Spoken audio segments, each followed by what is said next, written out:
una pequeña presentación que será muy rápida y que empezará por un agradecimiento al Instituto Francés de Bilbao por la posibilidad que nos da en estas conferencias. Después quiero agradecer también a Gastón Bardet de haber venido desde tan lejos para presentarnos en este 32 aniversario, 32 centenario de Rousseau, de 32, el 3 centenario, es cierto, es que 32 centenarios, digo, bueno, lo siento, perdonar, las matemáticas no es lo mío. No es lo mío. Bueno, en el aniversario del nacimiento de Rousseau va a disertar en un tema un poquito distinto de lo que había planteado. Hablará sobre todo sobre Rousseau porque su intención es la divulgación del personaje de Rousseau y de su época. Es importante comprender que él, además de profesor universitario, ha sido también un gran divulgador no solamente de Rousseau, sino también de otros personajes como por ejemplo Víctor Hugo. Y ha tenido una actividad muy centrada en lo que es la divulgación dentro de su región, Besançon y el Franche-Comté. Besançon, vieille ville espagnole, dit Victor Hugo dans un poème. Besançon, vieja ciudad española, como dice Víctor Hugo. Bien, no quiero extenderme mucho y querría también, de verdad, agradecer a las traductoras, a las intérpretes, que es su primera intervención a micrófono abierto, es un trabajo importante para ellas y, por lo tanto, desde aquí mi agradecimiento. Voilà, Merci. Alors, est-ce que le micro marche? Est-ce que vous m'entendez? Oui, d'accord. Bon, parfait.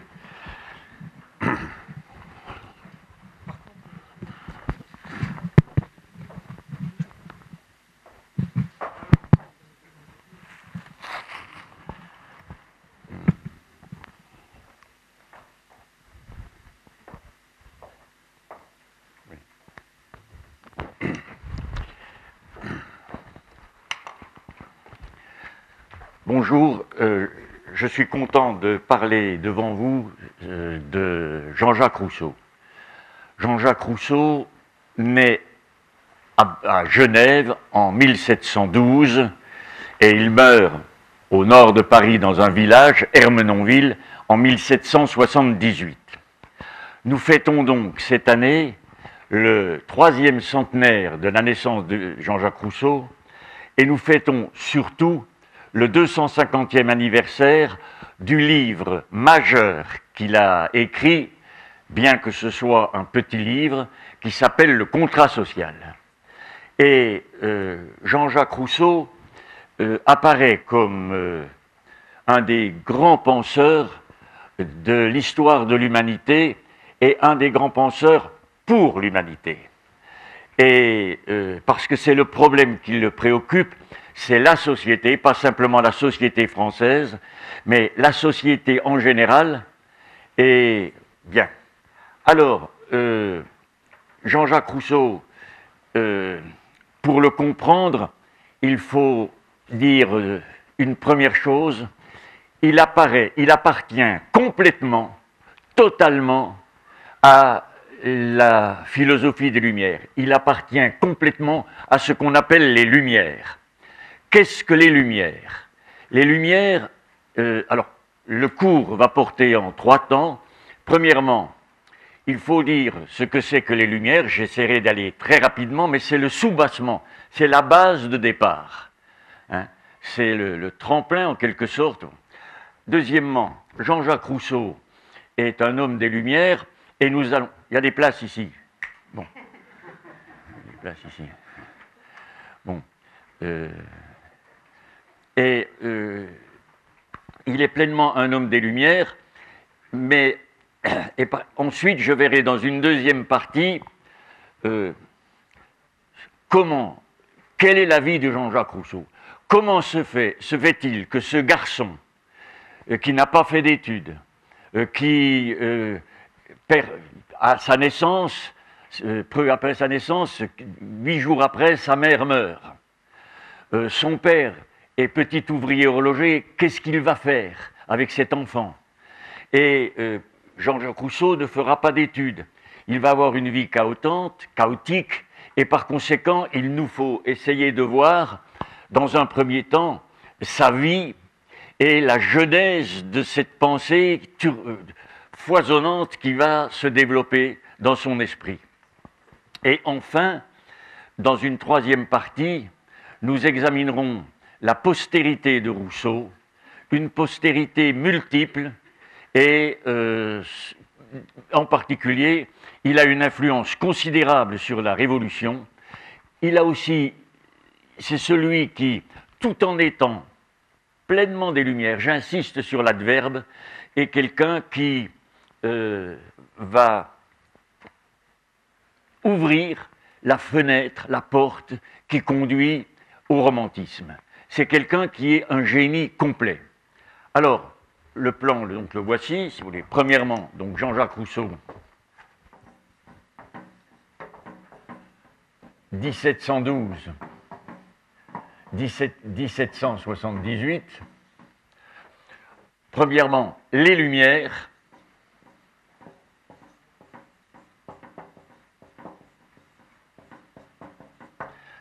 Qu'est-ce que c'est?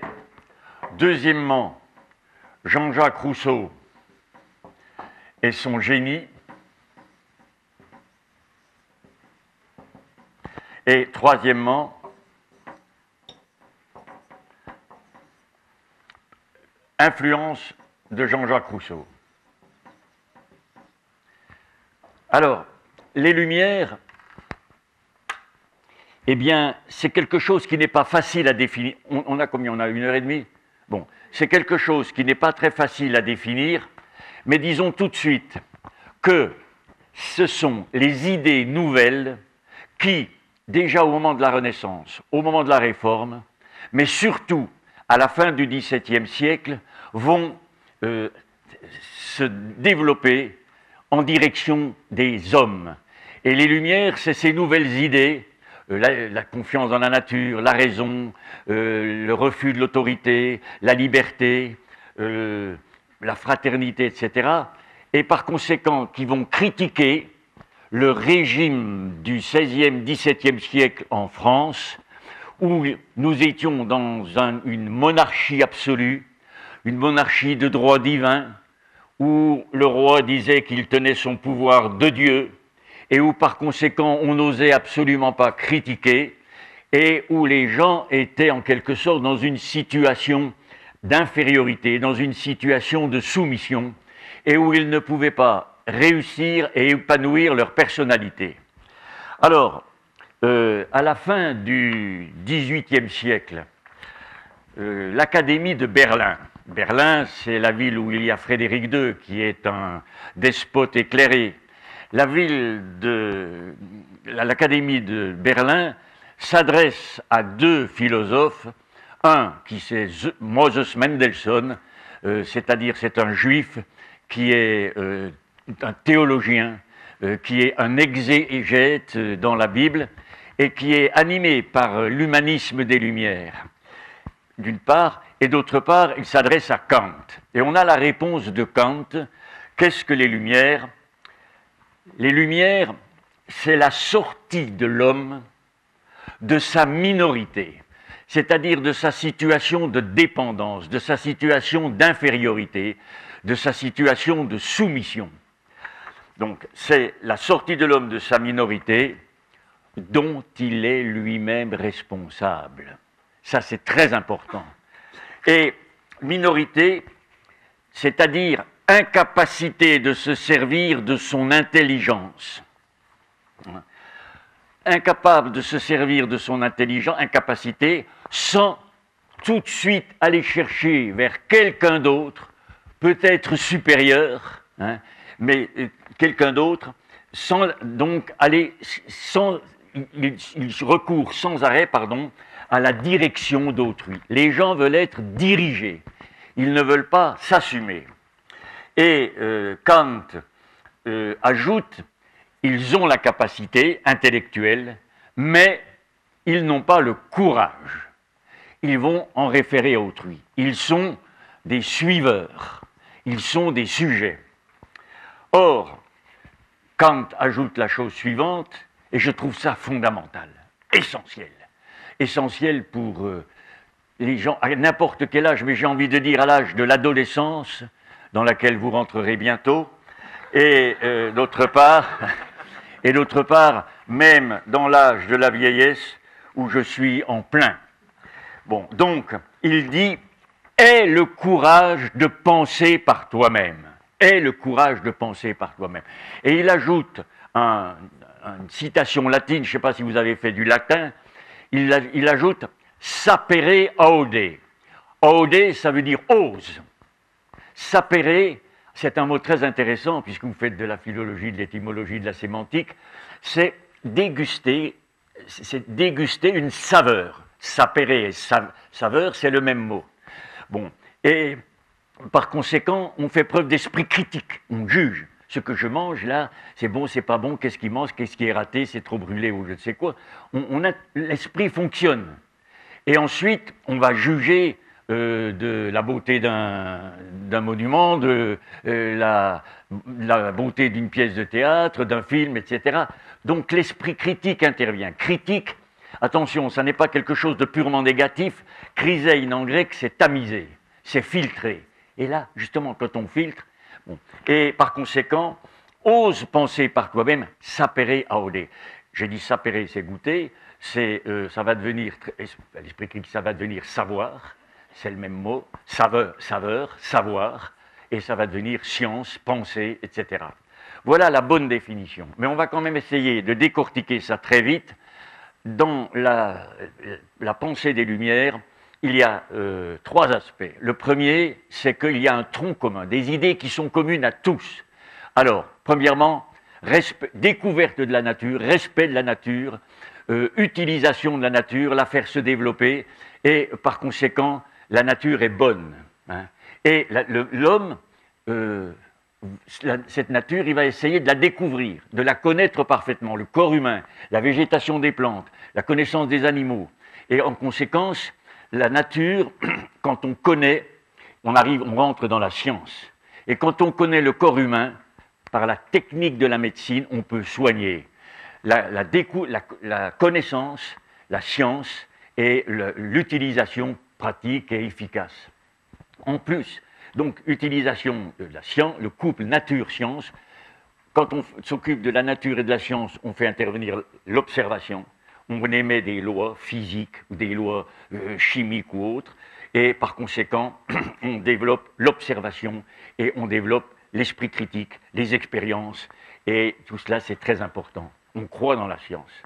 Et il va se développer, à un moment donné, une idée, j'anticipe un petit peu, les progrès de la science au XVIIe, progrès de la science au XVIIIe, on a découvert la lentille, très important, découverte de l'imprimerie, fin XVe, découverte de la lentille, avec laquelle on peut avoir des télescopes, avec laquelle on peut avoir des microscopes. Ça fait qu'avec le télescope, on s'aperçoit que la Terre n'est plus au centre de l'univers, que le Soleil n'est pas un gros projecteur, mais qu'on est plus petit que lui, et que les planètes tournent sans se rencontrer. Je n'ai pas le temps d'expliquer ça, vous savez, mais vous savez que Newton va découvrir le système planétaire, et que Voltaire, la première chose qu'il écrit, il est le militant qui veut traduire en français correct les équations mathématiques ou les équations astronomiques de Newton. Et il va se faire le champion de ce système planétaire qui a été expliqué par Newton, et il arrivera à cette phrase que l'on cite tout le temps: plus je regarde cette merveilleuse horloge qu'est l'univers, plus je pense qu'elle ne peut pas ne pas avoir été faite par un merveilleux horloger. Et c'est comme ça que Voltaire croit en Dieu.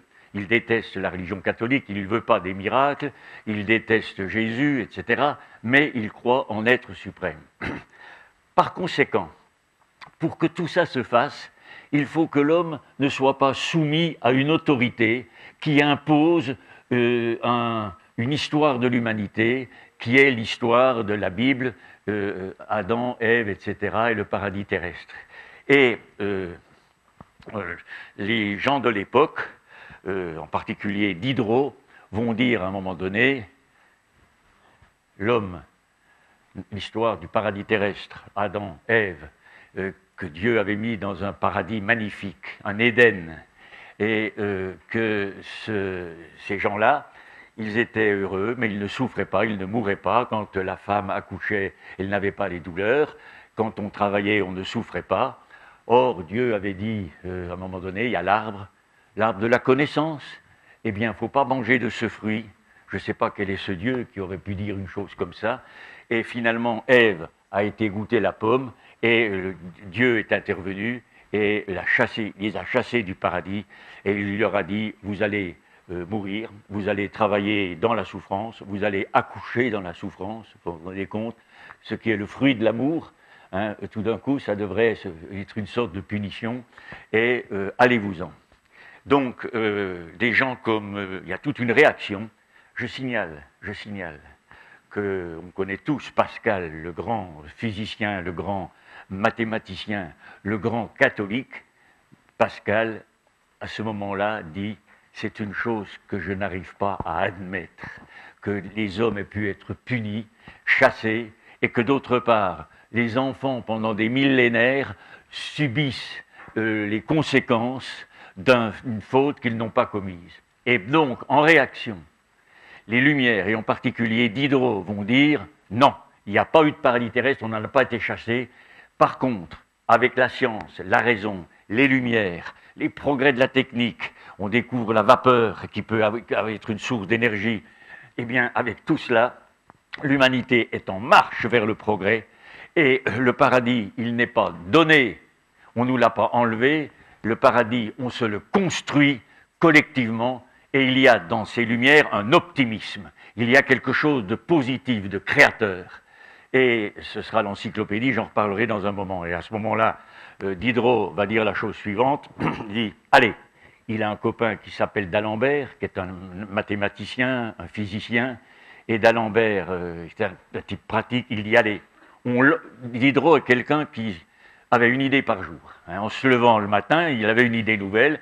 À midi, il avait trouvé un copain pour la réaliser. Et le soir, ça y est, c'était lancé. Bon, c'est un volcan. Et Diderot, on va faire l'encyclopédie. L'encyclopédie, il y a le préfixe grec, en, dedans. Kuklos, c'est le cycle. C'est l'ensemble de... Pédie, c'est en grec, là aussi, il y a une évolution sémantique. Pais, c'est l'enfant. Pais, paidos, c'est l'enfant. L'enfant, on l'éduque, donc c'est l'éducation aussi, pédagogie, et d'autre part, quand on a la pédagogie, on inculque un savoir, la science, ça devient la science. Et l'encyclopédie, eh bien, ça va être un volume de 24, ça va être un ensemble de 24 volumes en un quarto. Ça va être 11 volumes de planches, et c'est une merveille, ces planches. Ils ont pris des graveurs, il n'y avait pas de photos, il n'y avait pas de... Et par conséquent, ils ont décrit les plantes, les animaux, les minerais, la façon de faire le fer, la façon de tisser la laine. Ils ont décrit aussi les organes du corps humain, les différentes classifications d'animaux. C'est une épopée de la science s'acheminant vers le bonheur. Donc, c'est un grand moment. Eh bien, il faut dire que Jean-Jacques Rousseau fait partie de l'encyclopédie. On va lui demander des articles sur la musique, et il écrira un article avec un titre qui est neuf. Il crée en quelque sorte une science, il crée un concept, et il va écrire un article, c'est la première fois que les deux mots apparaissent, économie politique. Non seulement Jean-Jacques Rousseau va s'intéresser à la politique, mais au rapport de l'économie et la politique. Bien. Voilà donc ce que... Je parle trop vite? Bon. Donc, Jean-Jacques Rousseau va y travailler. Voilà ce qu'on peut dire. Alors, ce qu'il faut dire aussi, c'est que tout cela, ça vous achemine l'homme et l'humanité vers la condition qui fait que ça peut se faire, c'est la liberté. Et dans les Lumières, il y a la revendication de la liberté. C'est ce qui va d'ailleurs prendre une place importante. Parce que demander, on ne peut pas empêcher les gens de faire des sciences, on ne peut pas empêcher les gens de faire des expériences, des mathématiques ou autres. Mais la liberté, c'est quelque chose qui est du social. C'est par conséquent, ça concerne la société et l'humanité. Et ça va être le grand slogan, ça va être la grande lumière porteuse d'une évolution de l'humanité. Par conséquent, n'oublions pas que dans les Lumières, il y a l'optimisme. Qu'il y a la croyance aussi en la fraternité, en la philanthropie. Le mot est important, l'amour des hommes. Et puis il y a un autre mot qui apparaît avec les Lumières, c'est le cosmopolitisme. C'est-à-dire polis, c'est l'État, c'est la ville, c'est l'ensemble, c'est en quelque sorte la cité qui est faite avec tous les gens du monde. Et ce cosmopolitisme, eh bien, il n'est pas évident au début des Lumières. Mais il se passe quelque chose de très intéressant à l'époque des Lumières, c'est qu'il y a beaucoup d'explorateurs, beaucoup de voyageurs qui vont dans des pays des Caraïbes, des pays du Golfe, vers le Golfe du Mexique, qui vont dans le Mexique, qui vont explorer les tribus indiennes du Canada ou des États-Unis, qui vont dans l'Amazonie, qui vont en Indonésie, en Chine et au Japon. Et les voyageurs s'étonnent de voir que ces populations ne connaissent pas la guerre, qu'ils fraternisent, que pour construire les cabanes, plusieurs familles se joignent les unes aux autres, que pour élever les enfants aussi, on a des rites d'initiation, de passage à l'adolescence et autres, et qu'il y a des fêtes, que quand quelqu'un meurt dans une famille, c'est toute la communauté qui est dans la douleur et pas simplement la famille individuellement. Et il découvre ce que l'on appelait le mythe du bon sauvage. Et en particulier, il y a un abbé, un prêtre, l'abbé Raynal, qui va raconter ses voyages, 14 volumes de voyages, de récits. Et Jean-Jacques Rousseau, il dit à un moment donné, j'ai lu, je me suis délecté de récits de voyages. Et autrement dit, Jean-Jacques Rousseau, sans aller sur le terrain, a été amené à avoir des réactions d'ethnologue. Il va être. Et puis, d'autre part, Goethe, à un moment donné, lit des traductions d'un poème chinois. C'est un jeune poète, il aime une fille, ils sont heureux, la fille meurt, il raconte sa souffrance, il la raconte très bien, il analyse bien les choses, il le dit dans un style magnifique, et Goethe, qui est un poète, un écrivain, quand il lit ça, il pleure. Et il dit la chose suivante, on nous disait que les jaunes étaient d'une situation, une société inférieure. Moi, je dis que tous les hommes sont égaux, et c'est le cosmopolitisme. Et terminons par une chose dans l'idée des Lumières, et ça, Dieu sait si Jean-Jacques Rousseau va le faire, c'est que l'esprit des Lumières, c'est qu'on croit que l'homme est perfectible. Au lieu d'avoir le christianisme mal compris, la religion bafouée par l'Église elle-même, qui dit que priez pour nous pauvres pécheurs, eh bien ils disent non, la nature humaine est bonne et par conséquent nous considérons que l'homme est perfectible, que la société est perfectible. C'est-à-dire que la perfectibilité, c'est la possibilité d'arriver au parfait, à la perfection. Donc, c'est ça l'esprit des Lumières. J'en dis pas plus longtemps, mais c'est pour moi essentiel. Et pourquoi? Parce que Jean-Jacques Rousseau en fait partie. Alors, dans les Lumières, il y a un tronc commun, et ensuite, il y a des divergences, il y a des branches différentes. Je vais aller très vite, et il y a des aristocrates qui ont été, bon, vous avez le tronc commun, et vous avez des aristocrates qui ont dit, ben oui, les Lumières, c'est pas mal. Montesquieu, par exemple. Et ils ont voulu, eux, réagir contre la centralisation absolue de la monarchie, qui fait que les nobles, le clergé, le tiers-état, les cortès, on ne les consultait plus. Et Montesquieu explique que entre le pouvoir absolu et les millions d'habitants de la France, eh bien, c'est dans les collectivités, les parlements, les paroisses, toutes ces choses-là, ça compte, et que entre la société n'est pas simplement une juxtaposition d'individus, comme le corps n'est pas simplement une juxtaposition de cellules, la société, il y a aussi des organes, il y a des muscles, il y a des nerfs, et que ça permet de fonctionner. Il demande la création, qu'on revienne, qu'on refuse la monarchie absolue, et il demande qu'on se serve de ces groupes qui permettent d'être des élites, et qui permettent de faire en sorte que ces groupes-là peuvent permettre à la société, des basses couches populaires par exemple, d'arriver à monter. Le deuxième, ça c'est les aristocrates et la liberté. Là, maintenant on peut dire, deuxième branche, les bourgeois, la bourgeoisie et la liberté. Eh bien, il y a différentes branches. Il y a Voltaire, Voltaire qui lutte contre l'intolérance, qui lutte pour la liberté, qui lutte pour la justice. Mais Voltaire, attention, il n'est pas véritablement révolutionnaire. Les idées qu'il développe, la science aussi, il s'en préoccupe. C'est un savant en astronomie. C'est vraiment un savant. Eh bien, science, la nature est bonne, la liberté, la tolérance. Mais Voltaire, il y a une chose qu'il faut rappeler, il est partisan de la royauté. Il est partisan du roi. Il espérait être le philosophe qui viendrait aider le roi à développer à permettre les Lumières en France. Et ça, le slogan du système de monarchie préconisé par Voltaire, c'est le despotisme éclairé, c'est-à-dire tout pour le peuple, rien par le peuple.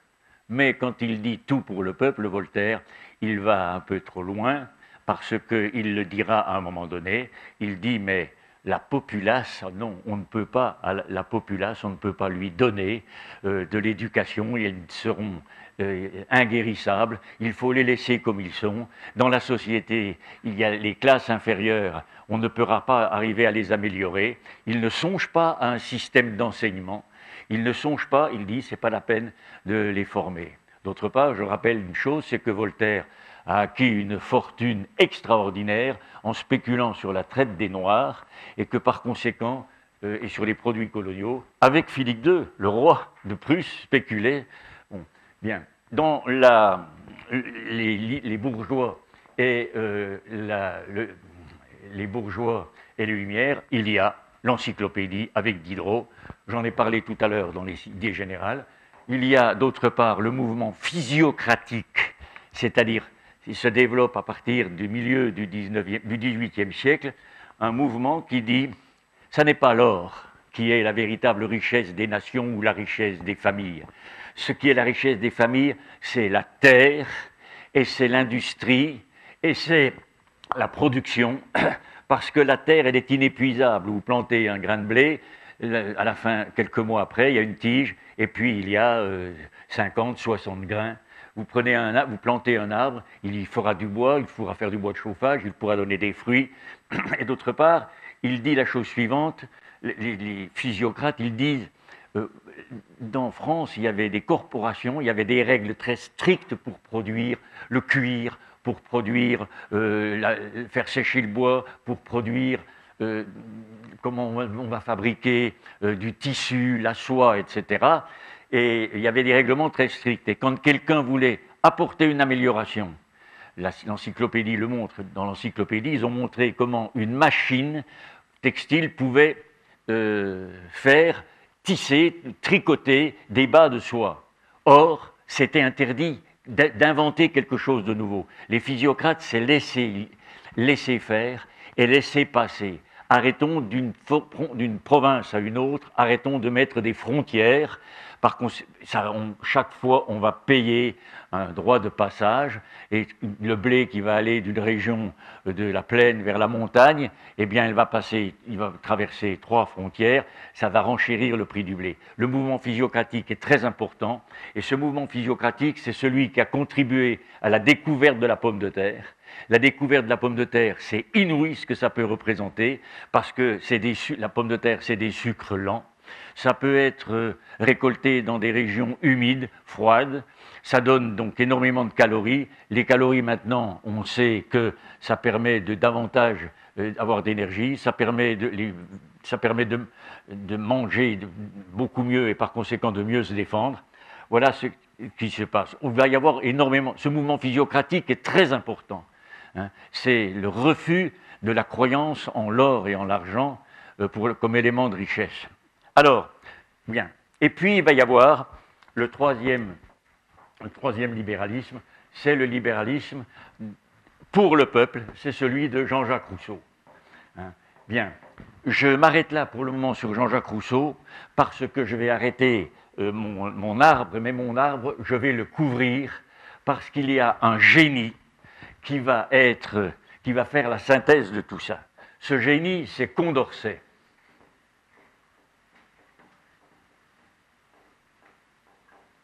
Or, Condorcet est un marquis. Les marquis, c'est ceux qui sont dans la catégorie la plus élevée de la noblesse. Et normalement, Condorcet aurait dû appartenir à la catégorie de Montesquieu, les aristocrates et la liberté, les aristocrates et les lumières. Or, il n'a même pas le temps de rentrer dans cette catégorie-là parce qu'à 16 ans, il est capable de résoudre des équations mathématiques que d'Alembert, qui est dans les encyclopédistes, qui est à l'Académie des sciences, qui lui aussi est un génie mathématique et physique, d'Alembert n'est pas capable de résoudre les équations qu'a résolues Condorcet.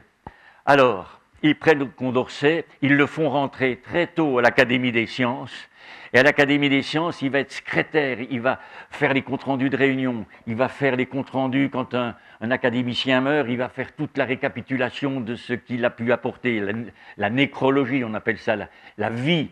Bon. Et d'autre part, il va continuer ses études.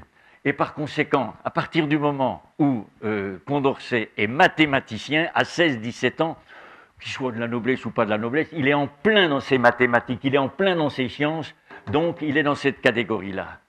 Et qu'est-ce qui va se passer? Eh bien, la Révolution arrive. Au début de la Révolution, Condorcet appartient à un groupe de gens de la Révolution qui sont modérés. Et ils disent, on ne va pas renverser la royauté, on aimerait bien qu'il y ait un système à l'anglaise, où il y a le roi, mais où il y a deux chambres, la chambre des communes et la chambre des lords, des nobles, et puis où le roi ne peut pas, depuis 1214 en Angleterre, le roi ne peut pas imposer des impôts sans qu'il ait consulté les chambres. Et ils disent, voilà ce que l'on veut, un système à l'anglaise. Mais Condorcet, comme Jean-Jacques Rousseau, est un logicien. Et quand la Révolution arrive, tous les hommes naissent et demeurent libres et égaux en droit, on l'a dit. Et c'est proclamé par tout le monde, et lui, Condorcet, il dit c'est vrai, bien. Mais il va se produire une chose, j'en reparlerai aussi tout à l'heure, la Révolution, j'en parlerai. Mais en 1791, quand ils ont fini la Constitution, eh bien, ils disent la chose suivante, les révolutionnaires, non, tous les hommes ne pourront pas voter. Et ils vont dire, pour être citoyen, il faut payer l'impôt. Et non seulement il faut payer l'impôt, pour avoir le droit de voter, il faut qu'on puisse payer l'équivalent de 3 jours de salaire d'impôt pour les élections municipales. Et puis pour les élections cantonales, il faudra payer 8 jours. Et puis pour les élections au département, il faudra payer un peu plus. Et pour oser être député, il faudra payer le marc d'argent, c'est-à-dire une quantité importante d'argent. Là, Robespierre monte à la tribune et fait un discours remarquable. Il changera par la suite, mais Robespierre donc, proteste là contre. Et Robespierre, et par conséquent, c'est en 1791, c'est le 13 juillet 1791. Qu'est-ce que c'est? Je dis, ce jour-là, la Révolution française, l'idéal révolutionnaire français, l'idéal des Lumières, l'idéal de Jean-Jacques Rousseau, il est assassiné. Hein? En effet, vous avez... Alors, non seulement il faut payer l'impôt, mais d'autre part, si vous avez un métier de domestique, si vous êtes le palefrenier, celui qui soigne les chevaux du seigneur ou du grand bourgeois, si vous êtes le majordome, celui qui s'occupe du ménage, si vous êtes celui qui le jardinier, ah non, les bourgeois à ce moment-là disent non, ces gens-là, nous on a une voix, on ne va pas leur donner une voix. Ce jour-là, pour moi, dans un premier temps, la Révolution est terminée. Or, des gens comme Jean-Jacques Rousseau est mort à ce moment-là, mais des gens comme Condorcet, c'est des gens, ils sont mathématiciens, ils sont logiques, et par conséquent, ils commencent à être en retrait. Et le roi est condamné à mort parce qu'il a trahi, il a appelé les étrangers, les Autrichiens pour venir écraser et les Prussiens pour écraser la Révolution. Et par conséquent, le roi est renversé et il faut faire une constitution. Et on va charger un petit groupe de travailler à cela, et ce petit groupe est animé par Condorcet. Et Condorcet va faire une constitution démocratique. Et dans cette constitution démocratique, il dit premièrement, oui, on fait la déclaration des droits, Déclaration des droits de l'homme et du citoyen. Mais il faut aussi que nous fassions une déclaration des devoirs. C'est les devoirs de l'État par rapport aux citoyens, c'est les devoirs des citoyens par rapport à l'État. Et d'autre part, ça c'est très important, et d'autre part, Condorcet va dire, mais attention, il y a des moments donnés, on peut très bien évoluer avec une démocratie, des élections, on peut très bien évoluer vers un pouvoir qui est mis en un seul homme ou en un petit groupe et ce petit groupe ne va pas respecter les règles de la démocratie.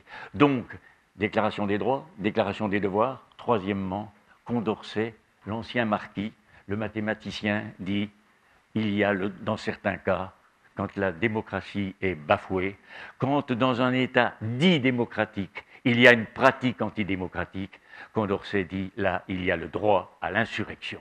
Ça, c'est la seule constitution que je connaisse où il est dit qu'il y a le droit à l'insurrection.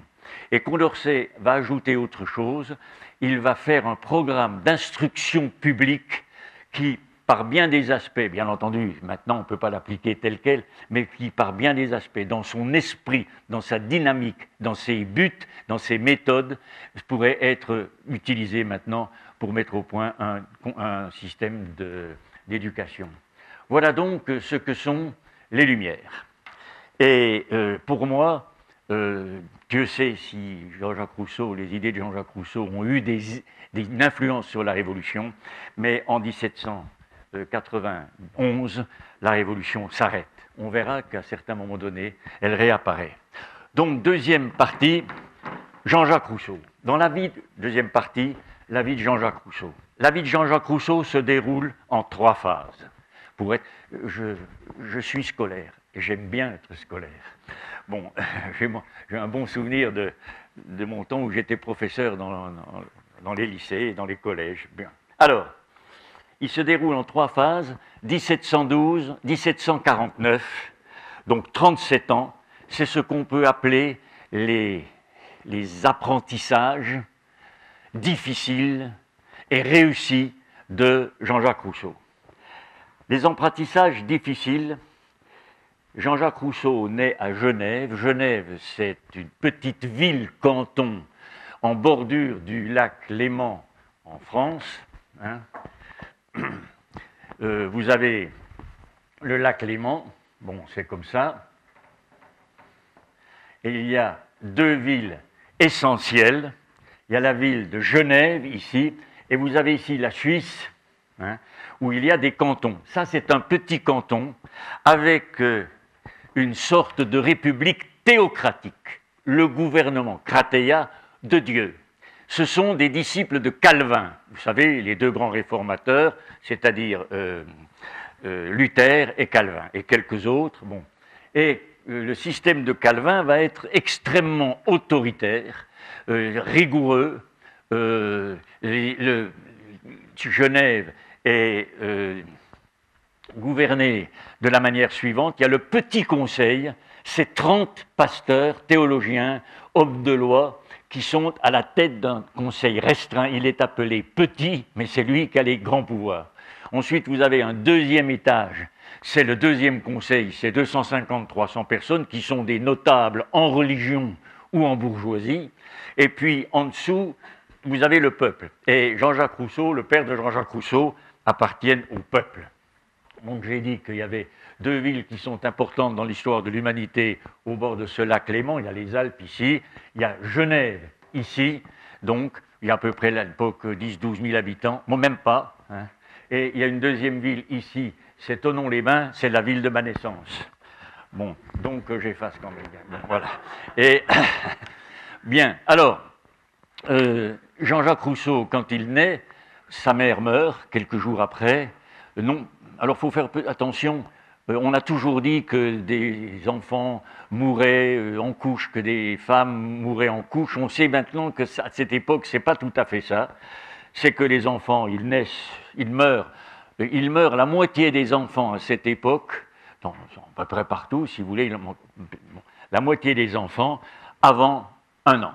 Ils ne meurent pas forcément au moment de la naissance, mais les statistiques montrent qu'un enfant sur 2 meurt avant 1 an.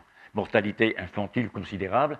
Et d'autre part, quand on dit qu'une femme meurt en couche, non, elle meurt surtout de l'infection des organes, ce qu'on appelle une fièvre puerpérale, dans les 10-15 jours ou le mois qui suivent après.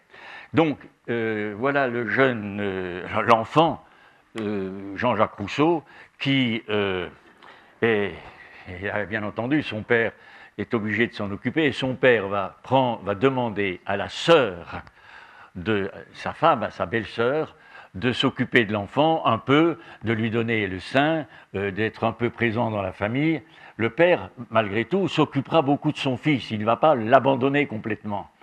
Et quand l'enfant grandit, à partir de l'âge de 3 ans, le père de Jean-Jacques Rousseau va lui lire la Bible, va lui expliquer la Bible, lui commenter la Bible, et va lui lire les vies des hommes illustres de Plutarque. Et ça va donner, les hommes illustres, c'est depuis Moïse jusqu'à Démosthène, jusqu'à Cicéron, jusqu'à des hommes du XVIe ou du XVe ou du... Non, pardon, ça va jusqu'à dans l'Antiquité, c'est dans l'Antiquité, ça. Bien. Et par conséquent, Jean-Jacques Rousseau raconte que quand il est enfant, eh bien, le père s'arrête quand le soir, à 1h ou 2h du matin, la bougie s'est éteinte parce qu'elle est usée. Et il dit la chose suivante, il dit, mais finalement, mon père m'a appris des choses qui n'étaient pas ce qu'on apprenait à des enfants de mon âge. C'est des choses qu'on apprend à des enfants qui ont 6 ou 7 ans. Or, mon père, finalement, en me racontant ces idées, ces choses-là, me les a racontées. Je les ai acceptées, il me l'a raconté bien. Et finalement, il m'a fait confiance. Il a considéré que j'étais capable de comprendre. Et cette marque de confiance, il la sentira plus tard, ça va être un réconfort pour Jean-Jacques Rousseau. Et puis, le père de Jean-Jacques Rousseau a été impliqué dans une bagarre. Il redoute que des gens se vengent. Il quitte la ville de Genève, et il vient s'installer ici dans une ville qui s'appelle Nyon. Peu importe, il va passer le reste de sa vie ici. Il ne regagnera pas Genève, ce qui fait que le gamin, il a perdu sa mère et le père n'est pas complètement là à partir de ce moment-là. Le père va confier l'enfant à la tante de l'enfant. Là, l'enfant est traité durement, sévèrement. Il raconte qu'il a reçu des coups de lanière le soir.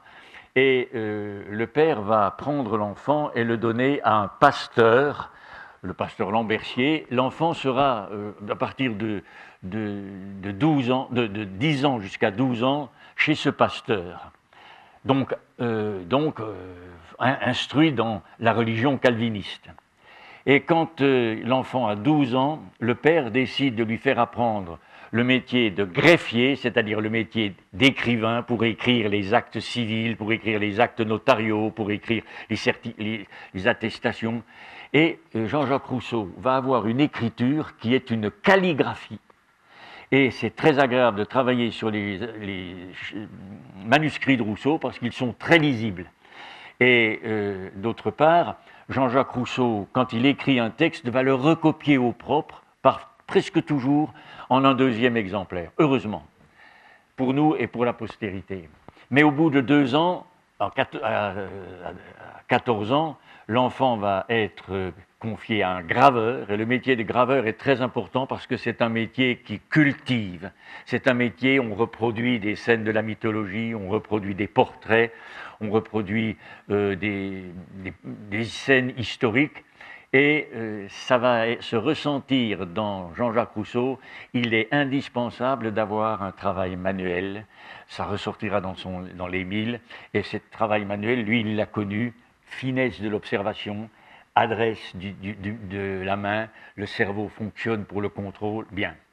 Et puis en 1728, Jean-Jacques Rousseau a 16 ans, il appartient aux enfants du peuple, il a des copains.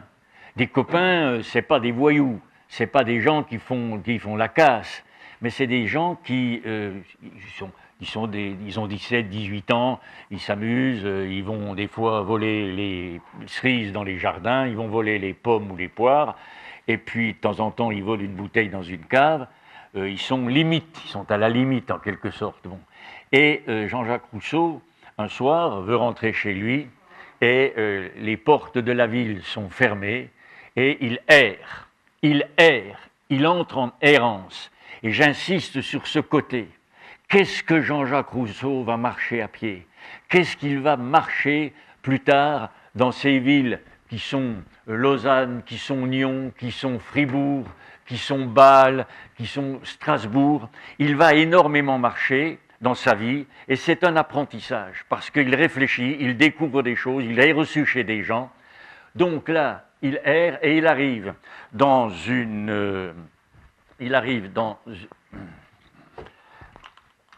un village. Donc ici c'est la Suisse, et là c'est la Savoie. La Savoie n'est pas française à l'époque, la Savoie elle est incorporée au royaume de Piémont-Sardaigne, elle est italienne. Et là il y a un prêtre catholique qui le reçoit à 8 heures du soir, il lui donne à manger, il l'héberge, il va le garder 2 mois à peu près, commencer à lui apprendre le latin et lui dire « il faut que tu abjures le protestantisme ». Mais ce n'était pas quelque chose d'intolérant, c'est que s'il reste calviniste, il ne sera pas reconnu par les paroisses, par les gens qui sont très, très chrétiens, très catholiques. Et il va l'envoyer à Annecy, ici, et à Annecy, il est confié d'une part au petit séminaire. Au petit séminaire, il apprend la musique, le plein chant. Alors là, il semble qu'on est obligé de s'arrêter 2 minutes et de dire qu'il doit être drôlement doué. Parce que sans avoir suivi de nombreux cours de conservatoire, il prend ce que c'est que la musique, et il va être passionné de musique. Je le dis tout de suite, il va continuer après à apprendre la musique, il va mettre au point à un moment donné un nouveau système de solfège, il le présentera plus tard à l'Académie des sciences, ce sera mitigé, d'Alembert l'aura vu à ce moment-là, et d'autre part, il va créer des musiques, il va jouer des instruments, de l'épinette, du clavecin, il n'y a pas de piano encore à l'époque, ou très peu, et puis d'autre part, plus tard, c'est une parenthèse, mais il va faire des opéras. Et il fera un opéra, Le Devin de village, dont je reparlerai tout à l'heure. Alors, et puis on l'envoie dans un hospice, pour les enfants trouvés. Les enfants, il a 18 ans, 18 ans. On l'envoie à Turin, la capitale du royaume de Piémont-Sardaigne. Il va y passer 10 ou 12 mois à peu près. Et là, il est maltraité. Et là, il va se produire une chose chez lui. Un jour, il y a un ruban, beau ruban qui était là, qui disparaît, il l'a volé. Or, les personnes qui s'occupent des enfants, des jeunes gens, où est ce ruban? Où est ce ruban? Ils accusent une fille. La fille dit c'est pas moi, c'est pas moi. Jean-Jacques Rousseau ne dit rien, et la fille va être jetée dehors, jetée à la rue, et Jean-Jacques Rousseau va porter le poids, la culpabilité du poids de cette faute, de ce mensonge qu'il a fait. Il a laissé punir une innocente, il le savait, il va porter ça comme une charge très lourde, il regrettera ça toute la vie, il en parle dans les confessions. Bien,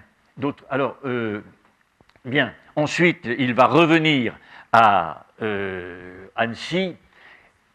Il est recueilli par une dame, Madame de Warens, peu importe le nom, W-A-R-E-N-S. Cette femme est une femme qui a beaucoup d'idées, qui a été calviniste, elle est devenue catholique, et les prêtres la chargent d'aider à la conversion au catholicisme des jeunes gens. Et il va être pris donc par cette femme, et elle va le mettre aussi au grand séminaire, il pourra continuer la musique, pas au grand séminaire, dans le chœur de la cathédrale, il pourra chanter. Cette femme va quitter Annecy, aller à Chambéry, capitale de la Savoie, et elle va s'installer dans une maison sur les versants de la montagne, des Préalpes, face au massif alpin. Et Jean-Jacques Rousseau va être reçu là. Pendant 9 ans, il dit « j'ai été heureux » et il a pu travailler au jardin, travailler les légumes, les fleurs, les fruits, s'occuper des animaux, errer dans la campagne, découvrir. Et il commence sa capacité, sa qualité de botaniste. Il va s'occuper il va être un savant en botanique. Il découvrira des espèces. Et il a une chance, c'est que dans la maison qui est à côté de la maison des Charmettes, il y a un bourgeois qui est installé, qui a une magnifique bibliothèque philosophique avec les philosophes anciens, avec les Italiens du XVIe, les Anglais, Hobbes, Locke, Hume et compagnie, avec les philosophes français. Et Jean-Jacques Rousseau va mener une vie de chercheur scientifique, comme maintenant le sont les universitaires, les chercheurs. Il accumule les notes, les fiches sur ses analyses de livres, l'analyse de livres d'histoire, et il va lire énormément aussi de récits de voyages. J'en ai parlé tout à l'heure. Bien, à partir d'un certain temps, Jean-Jacques Rousseau monte à Dijon, à Lyon, à pied.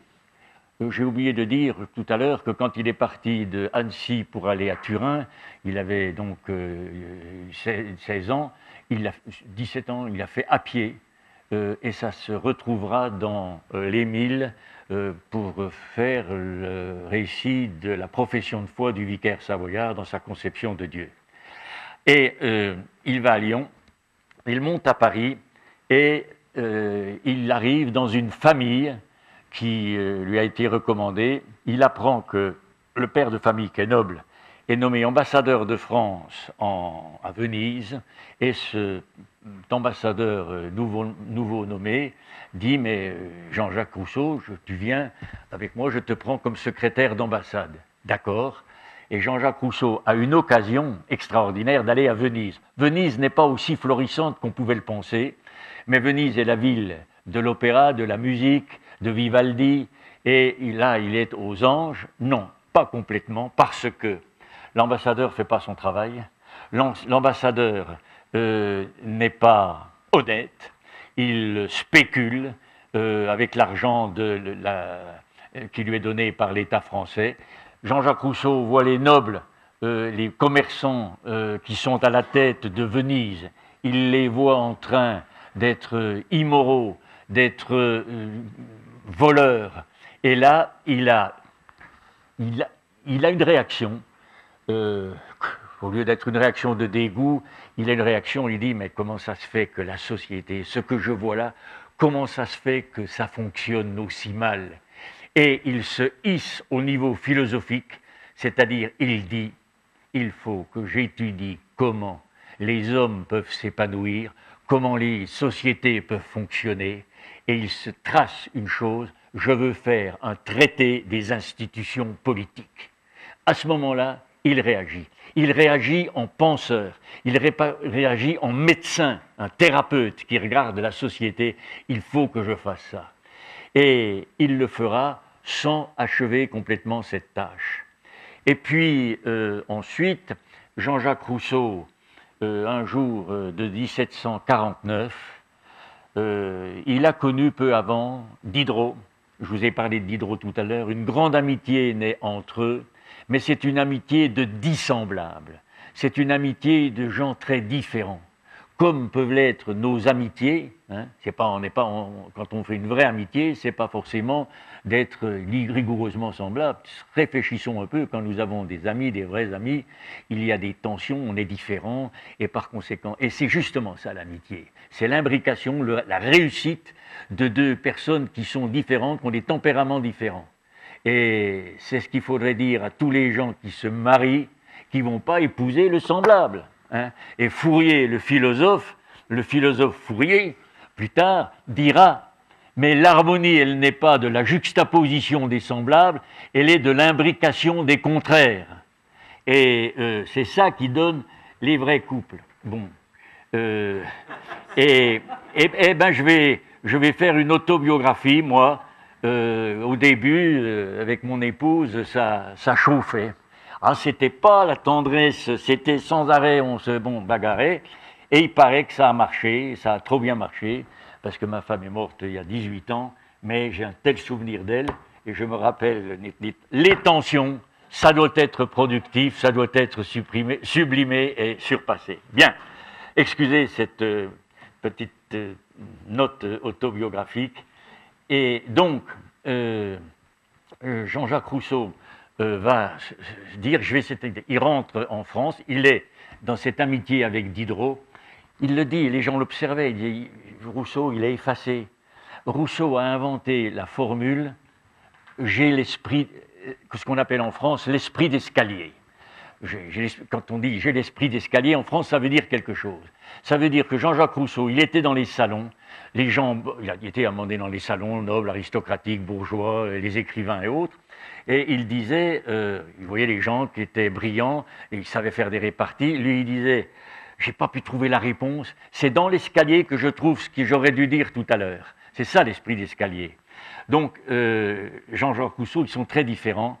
Belle amitié. Or, Diderot, qui a écrit quelques petits passages contre la royauté, contre la religion, est mis en prison au fort de Vincennes. Jean-Jacques Rousseau va le voir régulièrement, et un jour d'octobre 1749, il lit le Mercure de France, c'est une revue littéraire, une revue, un journal, mais enfin il y a des chapitres littéraires, des articles littéraires, et il voit que l'Académie de Dijon, c'est une ville de la Bourgogne, l'Académie de Dijon met au concours une dissertation qui aura une récompense. Est-ce que le développement des lettres, des sciences et des arts contribue à l'amélioration des mœurs et à l'élévation de la civilisation? Jean-Jacques Rousseau, regarde ça, il avait déjà essayé d'écrire, mais il disait « j'arrive pas à écrire ». Il regarde ça, il a une sorte de choc émotionnel, comme l'a eu Descartes dans son poil, la fameuse nuit de Descartes, comme l'a eu Pascal, la fameuse nuit de Pascal, ou d'autres aussi. Et Jean-Jacques Rousseau s'assied et il dit « ça y est, je vais répondre ». Il arrive à la prison du fort de Vincennes, il dit ça à Diderot, Diderot lui dit « oui, vas-y, allez », etc. Et Jean-Jacques Rousseau va faire la chose suivante. Première partie, oui, bien sûr. Bien sûr, l'esprit des lettres, des sciences et des arts permet les progrès, l'amélioration des mœurs et les progrès de la civilisation. C'est ce que disaient tous les hommes des Lumières, c'est exactement les Lumières. Et Jean-Jacques Rousseau va inventer la dissertation française, c'est-à-dire, on dit toujours aux élèves, quand vous avez une dissertation, on vous donne une citation, on vous donne un thème, allez, vous rentrez là-dedans, vous avancez, vous décortiquez, vous trouvez des exemples pour renforcer, vous enrichissez, vous allez vous abonder, on dit vous abonder dans le sens de la dissertation. Or, le mot qui crée la dissertation, c'est le mot « cependant ».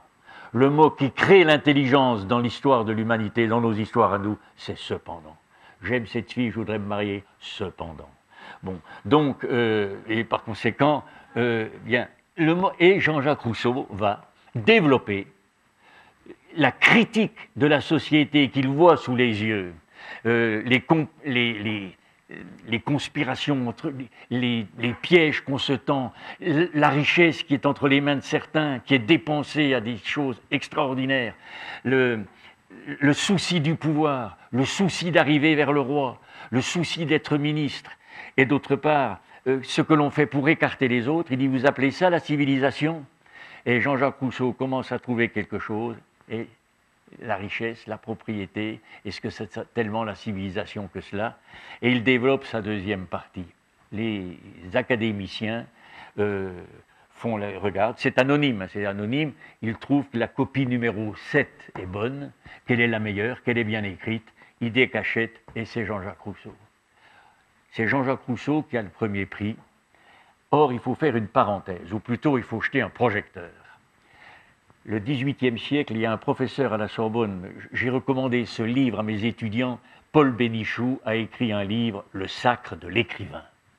Eh bien, regardons la population à l'époque, il y a une baisse du prestige, il y a une baisse de l'audience des prêtres, du clergé considérable. Depuis la mort de Bossuet, la mort de Fénelon, il n'y a pas un seul écrivain chrétien catholique digne de ce nom. Il y en aura un plus tard, en 1819, un prêtre, l'abbé Lamennais, qui va être traditionnaliste, puis libéral, puis républicain, puis démocrate, puis socialiste. C'est une magnifique figure. C'est sur lui que je fais normalement les recherches qui sont les miennes. J'ai travaillé aux archives du Vatican, c'est absolument passionnant. Et donc, qu'est-ce que dit Jean-Jacques Rousseau? C'est le succès. Or, qu'est-ce que dit Paul Bénichou? Il dit, On assiste à partir du XVIIIe siècle, début du XVIIIe siècle, à une baisse de l'audience, du prestige des prêtres, mais il y a quelque chose qui surgit à la place, c'est l'écrivain. C'est l'écrivain qui va, à son tour, illuminer l'esprit des populations. Le sacre de l'écrivain, Jean-Jacques Rousseau est en train d'en déguster la coupe. Il est en train il dit, c'est un succès.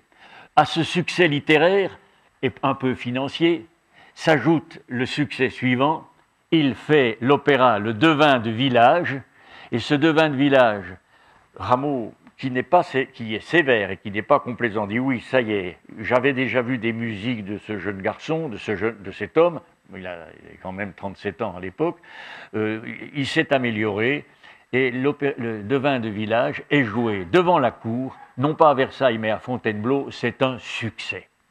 Et c'est un succès, ça sera, dans les 150 ans qui suivent, un succès, c'est l'opéra qui a été le plus joué, parce qu'il a été joué par les petits orchestres, les petits qui sont dans les provinces, dans les petites villes, dans les petites capitales, et il a le succès, son succès d'écrivain, il est fait par l'Académie de Dijon, mais ce succès, il va être diffusé dans les nombreuses académies de province qui germent et qui poussent dans le XVIIIe siècle français. Ces sociétés savantes, ces sociétés philanthropiques, philosophiques, elles sont des dizaines et des dizaines. Et par conséquent, elles vont fabriquer l'opinion publique. Jean-Jacques Rousseau a le sacre de l'écrivain, le sacre de l'opéra. Il va pouvoir gagner de l'argent et il va pouvoir entrer dans cette société des écrivains, cette société, il va sortir de sa pauvreté et il va enfin pouvoir réussir. Non. Parce qu'à partir de 1749, 1750, il tire la logique de ce qu'il a dit sur l'argent, sur la propriété, sur la recherche du pouvoir, sur le souci d'écarter les uns, d'écraser les autres, qu'il voit sans arrêt dans la société mondaine.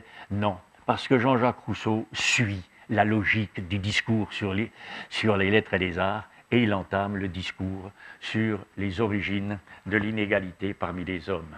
Ce discours, il va, pour le faire, ce deuxième discours, il retourne au bord du lac. Il va voir les protestants de Genève et il leur dit « je veux réintégrer le calvinisme ».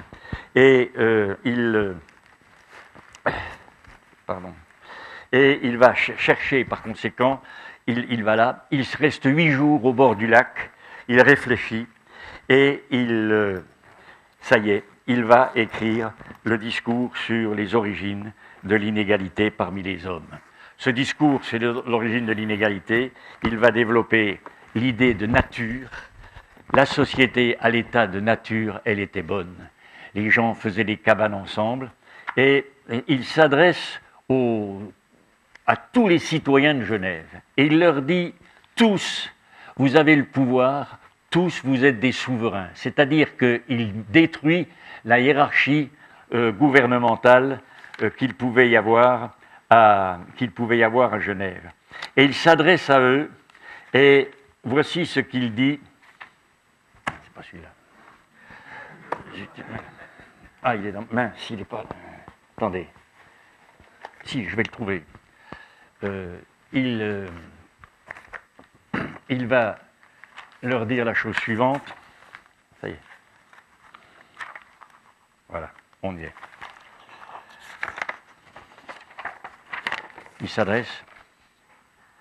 J'aurais voulu naître dans un pays où l'autorité, le pouvoir, pas l'autorité, le pouvoir et le peuple ne puissent avoir qu'un seul et même intérêt, afin que tous les mouvements de la machine ne tendissent jamais qu'au bonheur commun. Ce qui ne pouvant se faire à moins que le peuple et le souverain ne soient une même personne. Il s'ensuit que j'aurais voulu naître sous un gouvernement démocratique. Rendez-vous compte, on a mis en prison Diderot pour moins que cela. Et il lance au milieu du XVIIIe siècle, ce qui n'avait pas encore été dit, regardez un peu ce que je vous ai dit sur cet arbre généalogique, il lance le pavé de la démocratie, un gouvernement démocratique, sagement tempéré. Et autrement dit, il va, dans ce premier temps, expliquer cela énergiquement, et il va, par la suite, dire, oui, je vais le citer de mémoire, le premier homme qui, ayant trouvé un terrain, un pré, décide de mettre l'entourer d'une palissade, d'un fossé, et dit « ce terrain est à moi », le premier qui a fait ça est le premier grand criminel dans l'histoire de l'humanité. Et il rajoute « comment se fait-il que des gens ont accepté cette phrase-là ?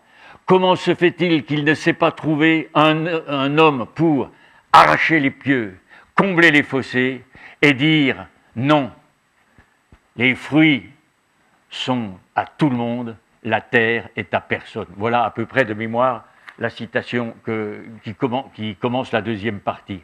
Et à partir de ce moment-là, Jean-Jacques Rousseau est détesté des encyclopédistes, y compris de Diderot.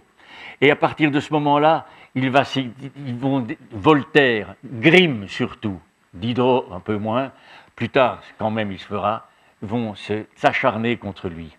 Et Jean-Jacques Rousseau a dit les origines de l'inégalité parmi les hommes, c'est cette société de civilisation qu'on appelle la société civique, il va l'appeler lui, et il dit ça n'est pas bien.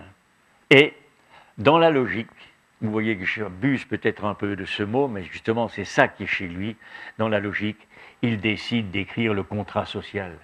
Et le contrat social, ça commence de la manière suivante.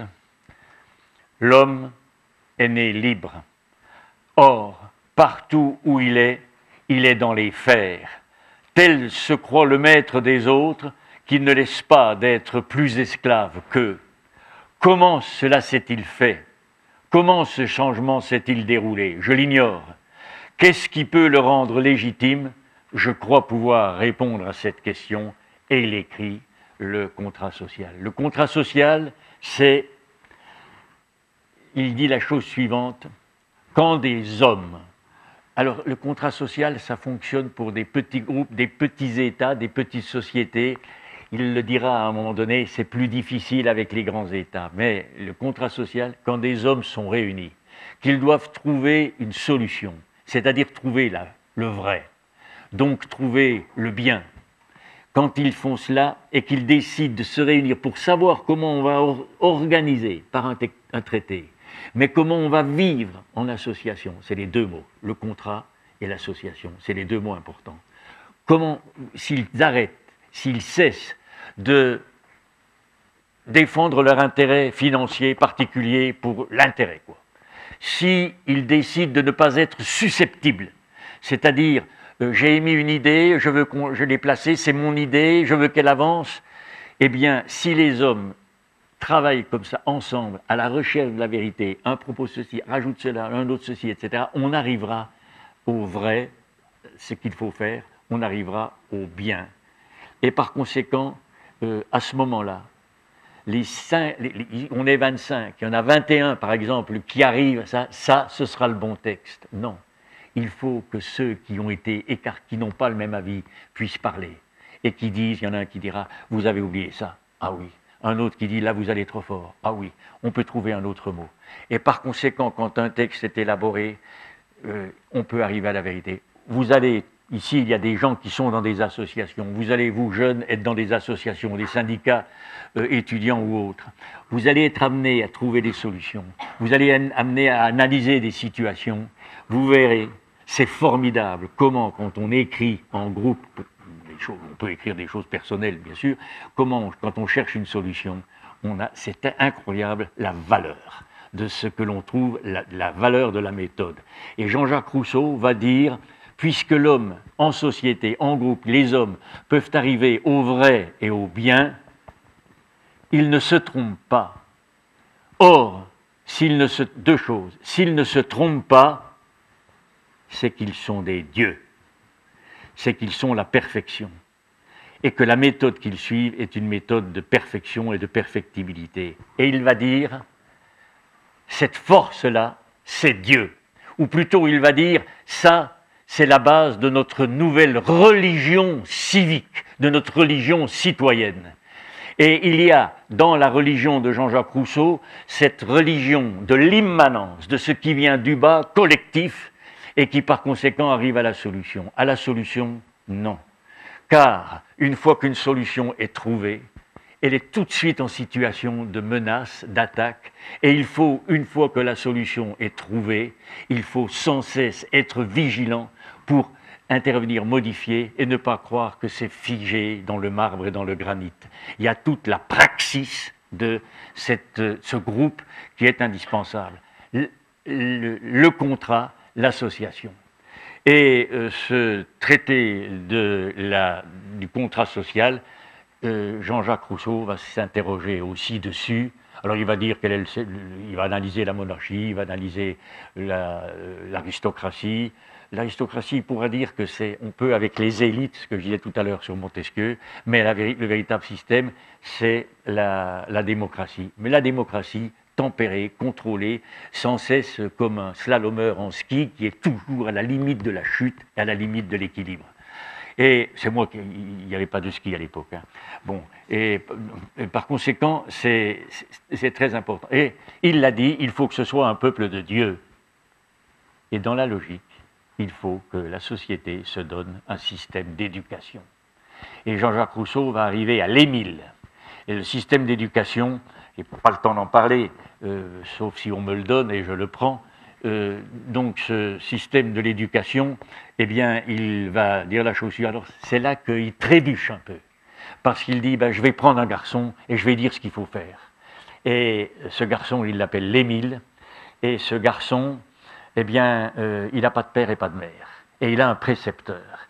Alors Jean-Jacques Rousseau va distinguer différentes périodes, vous analyserez ça, c'est assez facile, c'est intéressant, il faut prendre, le livre est formidable, c'est ça l'Émile, mais on peut prendre aussi, approcher déjà par des manuels de sciences politiques qui vous décortiquent. Premièrement, jusqu'à 5 ans, l'enfant doit être capable de contrôler son corps, il doit savoir entendre la musique, savoir faire des danses, savoir contrôler son corps. Contrôler son corps, la danse c'est formidable, parce que c'est collectif, quand on danse. L'école maternelle, ça doit être formidable maintenant, c'est que celui qui danse doit regarder si les autres sont en accord avec lui. Il doit regarder s'il n'est pas en retard.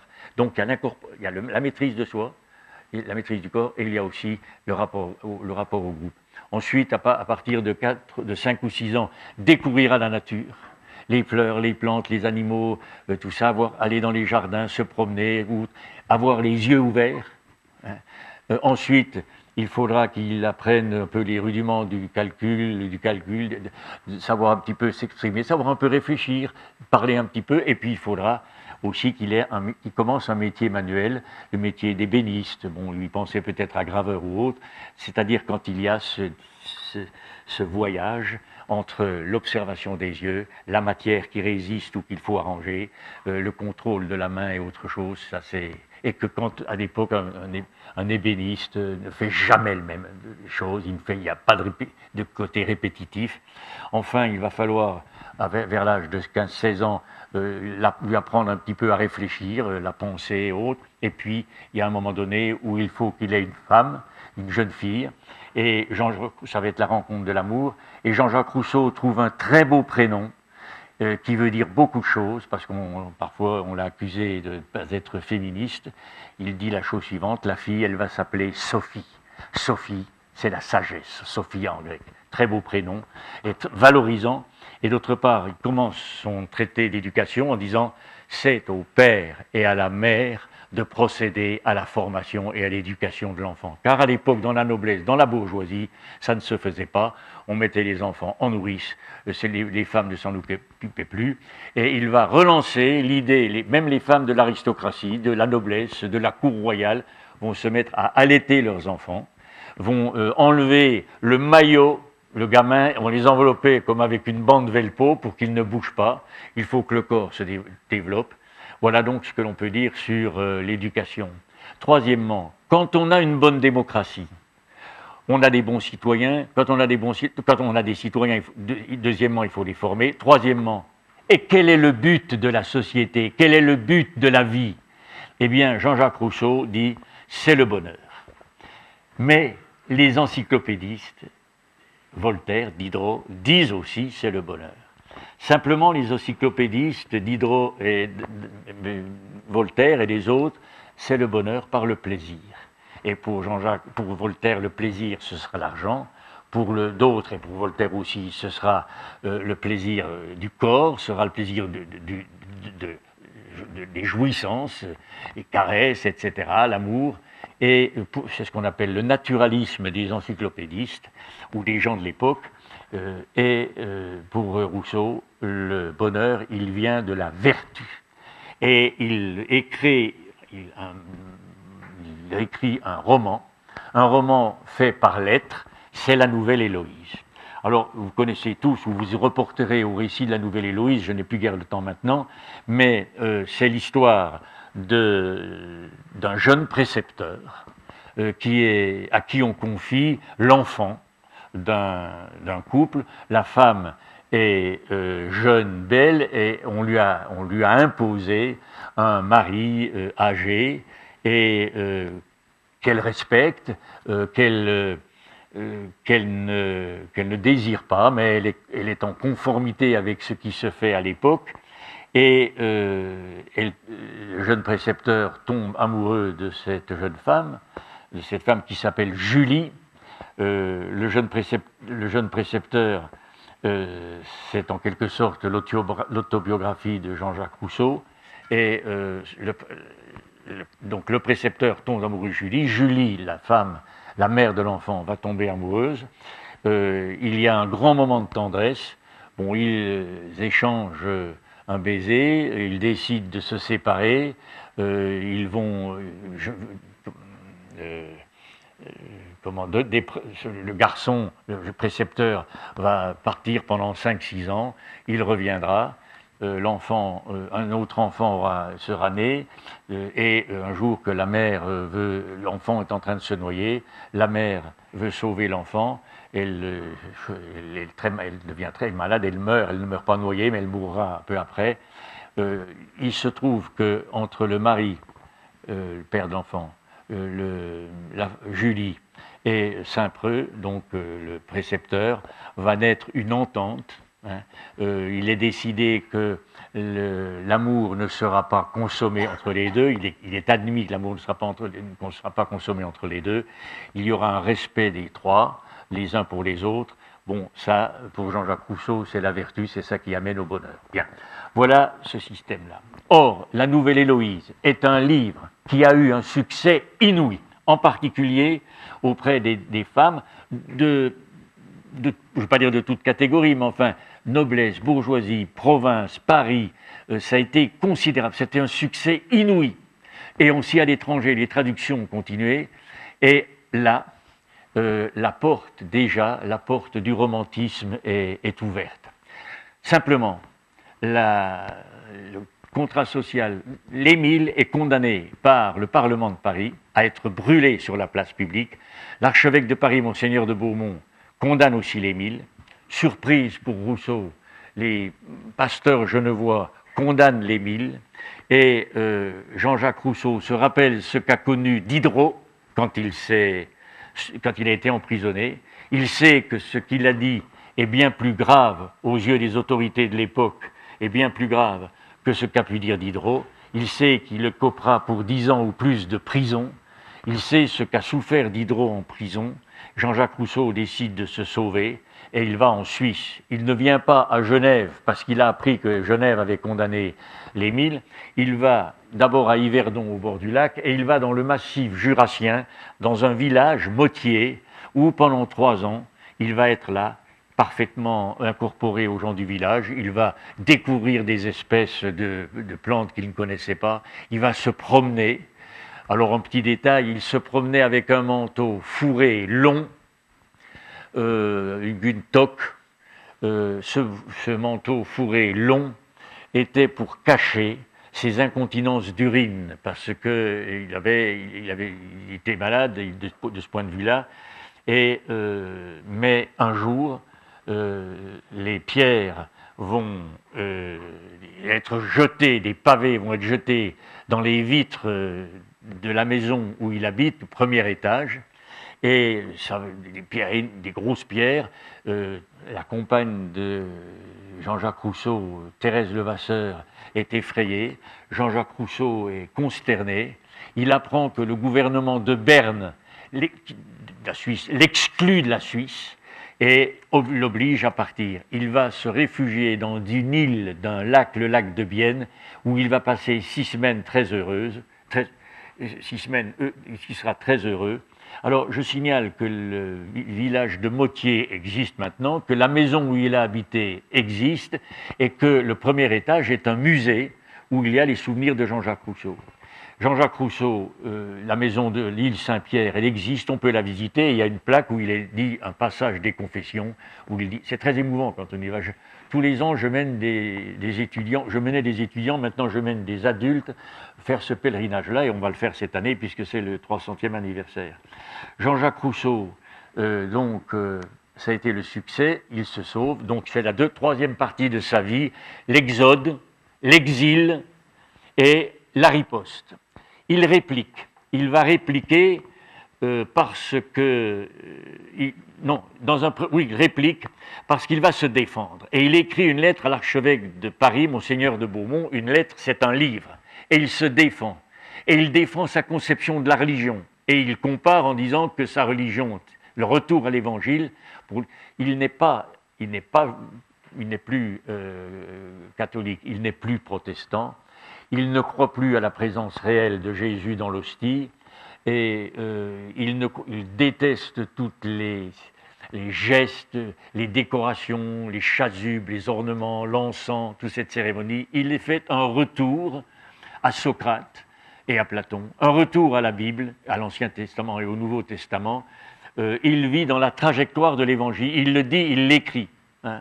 Et ça encore, bien entendu, les encyclopédistes ne voudront pas en entendre parler.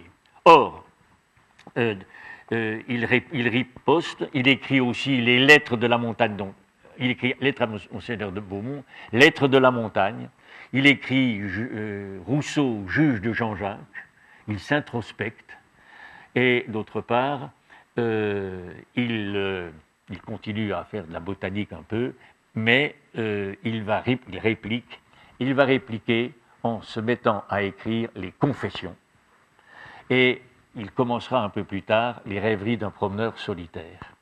Il réplique aussi en faisant 2 constitutions. La Pologne, qui est à l'époque un État assez petit, qui a 2 noblesses, une noblesse restreinte et puissante, une noblesse faite avec des nobles mais qui sont des paysans qui peuvent labourer. Il lui demande une constitution et il fait un traité, une constitution de la Pologne. Et les Corses, qui sont à ce moment-là encore génois, ils ne sont pas italiens, ils sont génois, ils ne sont pas français, les Corses demandent une constitution, il fait une constitution qui est une constitution patriarcale. Évidemment, il ne fallait pas s'attendre à autre chose, proche de la nature, et il le dira. Déjà dans le contrat social, il dit « Je peux imaginer ce que c'est qu'une constitution pour un État de dimension moyenne, hein, petite, pas grande, et sinon c'est le despotisme ». Et donc, il va faire donc cette application. En écrivant les confessions, en écrivant les rêves du promeneur solitaire, Jean-Jacques Rousseau ouvre la fenêtre, ouvre la porte au romantisme. Le romantisme, c'est l'analyse de soi, c'est l'expression des sentiments, c'est d'autre part la découverte de la nature, mais pas pour la connaître avec les plantes médicinales ou autres, c'est la nature qui est belle, qui est émouvante et qui est en harmonie avec mes sentiments, qui est en harmonie avec moi. Et par conséquent, et d'autre part, le romantisme, dans sa première phase, c'est le retour au religieux. Par la suite, il y a 2 mouvements dans le romantisme. Je fais vite une parenthèse. Il y a le mouvement jusqu'en 1830. Le romantisme est traditionnaliste. On refuse. Le romantisme, c'est le refus du présent, c'est le refus du quotidien, c'est le refus de l'économie, c'est le refus de l'instant. Et par conséquent, on retourne vers une région, un secteur qu'on idéalise faussement. Ah, il existait au Moyen Âge la chrétienté médiévale. Ah, il y avait les chevaliers. Ah, il y avait les croisés, ah, il y avait l'art gothique, et on dit que c'était un système de perfection. On sait très bien maintenant que ce n'est pas vrai, hein, mais ils idéalisent le héros. Et ils idéalisent aussi le passé, ils idéalisent l'ailleurs, l'Orient, hein, Jérusalem, Chateaubriand, Voyage à Jérusalem, etc. Et il y a un moment donné, ça c'est la première phase jusqu'à 1830.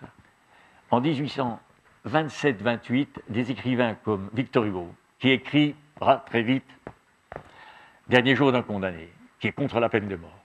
Vous pensez bien que le roi n'est pas content. Lamartine, qui écrit aussi des choses du même genre.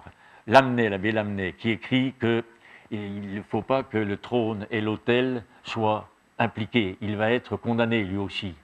Ces gens-là sont punis par le pouvoir royal.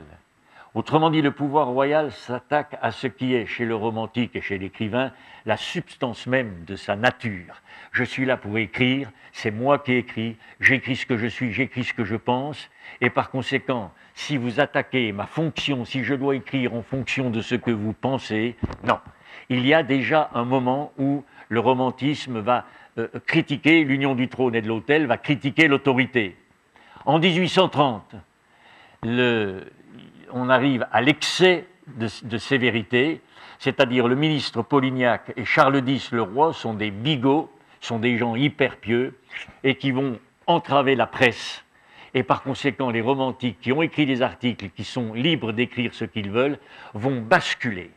Ils rejettent leur premier romantisme et ils vont se tourner vers le futur. Ils rejettent le présent, mais ils disent nous avons idéalisé l'ancien régime, la chrétienté, nous pensons, comme les encyclopédistes, mais avec d'autres arguments, nous pensons que le héros, nous pensons que nous imaginons un monde nouveau. Et ce sera l'utopie romantique, avec Victor Hugo, avec Lamartine et d'autres. Et d'autre part, nous idéalisions le héros du Moyen-Âge, le croisé, eh bien nous idéalisons le personnage collectif qu'est le peuple. Et à partir de ce moment-là, le romantisme va devenir démocrate et d'autre part presque même socialiste. Donc, voilà ce que l'on peut dire. Et Jean-Jacques Rousseau est à la fois un homme des Lumières, à la fois un romantique. C'est l'initiateur du romantique. Il y aura le premier grand romantique, ce sera Chateaubriand, mais dans le genre traditionnel. Mais il y aura un professeur du romantisme, c'est Madame de Staël. Madame de Staël, très important, elle a admiré Jean-Jacques Rousseau. Elle a écrit un livre sur Jean-Jacques Rousseau. C'est peut-être, m'a-t-on dit, un des meilleurs. Je vais l'acheter, je vais le trouver, je ne l'ai pas encore lu. Mais Madame de Staël va apporter au romantisme une chose, elle va apporter le monde nordique, le monde de l'Allemagne. Jusqu'alors, le flux d'influences littéraires, philosophiques, esthétiques, etc. L'idéal, c'était le monde méditerranéen, Athènes, la Grèce, etc. Et là, ça va être l'Allemagne, avec les forces profondes, sourdes, avec la valeur aussi des tempêtes dans l'océan et autres. Voilà ce que l'on peut dire. Et, bien, troisième partie, très vite, Jean-Jacques Rousseau et la Révolution. Bon, Jean-Jacques Rousseau, les idées de Rousseau, entre 1678 où il meurt, ou même entre 1662, quand il fait le contrat social, quand il fait les 1000, les idées de Rousseau vont se propager en France, plus même que celles de Voltaire. Ces idées, très rapidement, elles se répandent par les académies. Il y a une foule de libelles et il se crée en France une opinion publique. Ça, c'est très important. Les autres États n'ont pas l'équivalent. Ça veut dire que, pas dire tout le peuple, mais il y a quelque chose d'important. Il y a une osmose, il y a un traitement homéopathique. Et en quelque sorte, il y a une imbibation, comme si le terreau, la terre était humide et prête à être engraissée et à pousser. Et qu'est-ce qu'il y a en France à ce moment-là? Depuis la fin du règne de Louis XIV, on en est au même point que maintenant, il y a la dette publique. Pour vous appeler les choses par leur nom, il y a la dette publique. Et il y a des essais, des projets qui ont été faits par Vauban, qui a dit qu'il faut faire la dîme royale, il faut que les nobles et que le clergé payent. Toutes les fois, c'est raté. Et finalement, informé ou conseillé par le père de Madame de Staël, le banquier genevois Necker, on prononce, il décide qu'il faut faire une réforme. La France va vivre un événement important. Il va y avoir les élections aux États généraux, les élections pour les membres du clergé, pour les députés, 300 députés pour représentants du clergé, 300 députés pour la noblesse, 600 députés pour le tiers-État. La noblesse, c'est 1% de la France. Le clergé, c'est 1% de la France. Le tiers-État, c'est 98%. Et élection. Ça ne s'était pas fait depuis 1614, peu après la chute d'Henri IV. Deuxièmement, alors là, c'est inouï, le roi, le ministère dit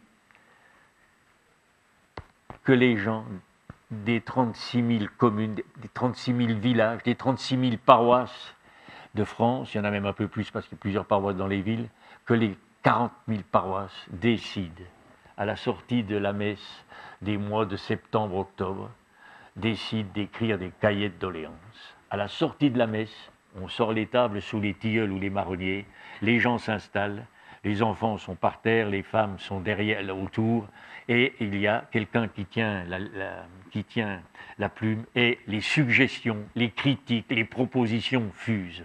Je ne connais pas, à ma connaissance, je ne connais pas un pays qui a eu cette chance, qui a eu cette dignité, qui a eu cette astuce, c'est le roi qui l'a eu, mais comme ça s'est pratiqué, c'était quelque chose de collectif, la France s'exprime. On a des documents, on les a presque tous gardés, tous c'est la même chose, ils disent des choses particulières. Il faudra faire un pont là-bas, il faudra qu'on améliore ceci, il faudra qu'on draine telle région, de notre territoire municipal. Et puis tous, ils vont dire des choses générales. En particulier, il faut supprimer la dîme, il faut supprimer la corvée. La corvée, c'est ce que tous les paysans faisaient en hiver pour remettre de la pierre dans les chemins, pour combler les fossés quand il y en a, pour drainer les fossés, etc. Et d'autre part, il y a même une commune, Champagné, dans la région des Vosges, le département des Vosges, qui dit « Nous sommes pour l'abolition de l'esclavage et contre la traite des Noirs ». Ça, c'est fantastique. Et les gens ont compris qu'ils étaient pris au sérieux. Ils se sont pris au sérieux. Ils commencent à sortir de la minorité dont on a parlé tout à l'heure. Et par conséquent, la révolution va commencer. 5 mai, les députés aux États généraux sont réunis dans une grande assemblée.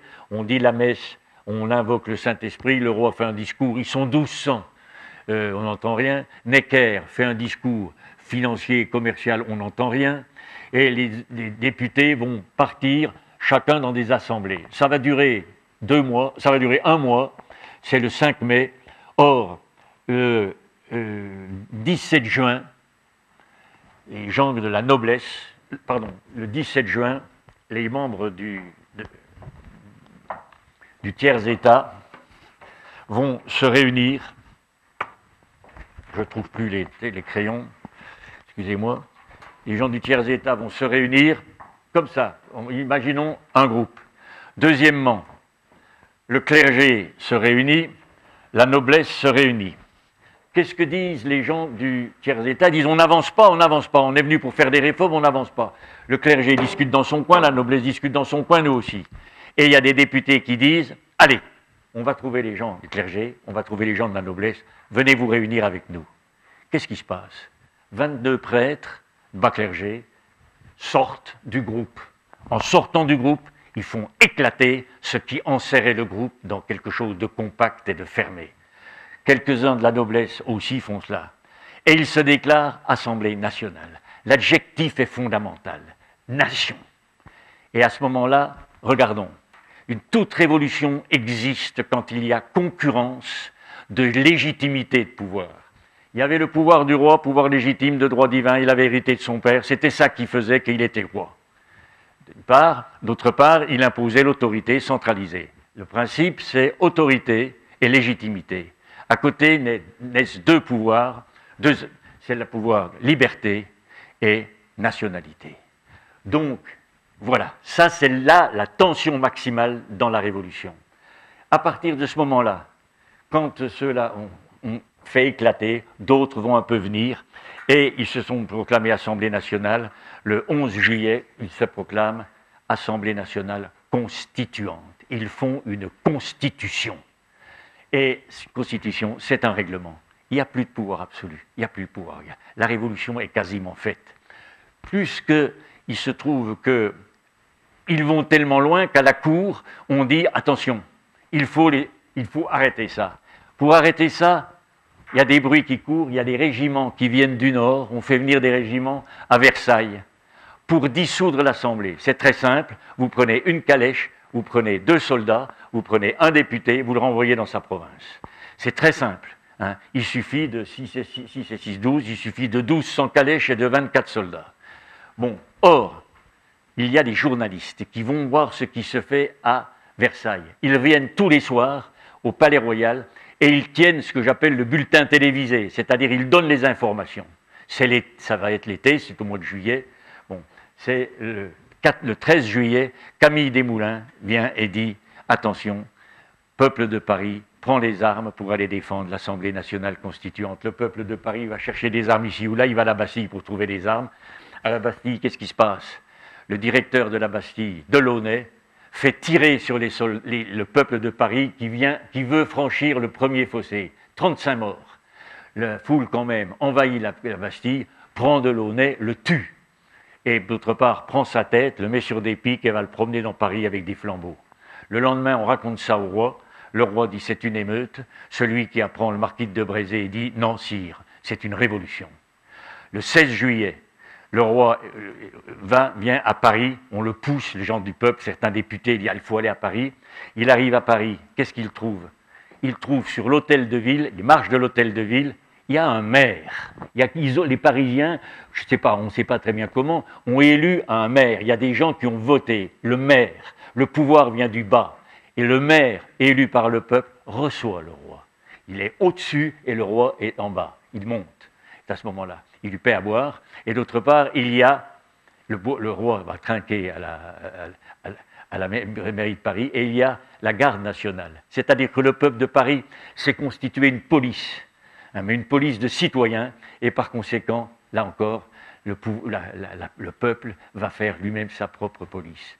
Et puis après, on sait en France que la Bastille a été prise, et dans toutes les campagnes, ça va faire des ondes de choc dans toutes les campagnes.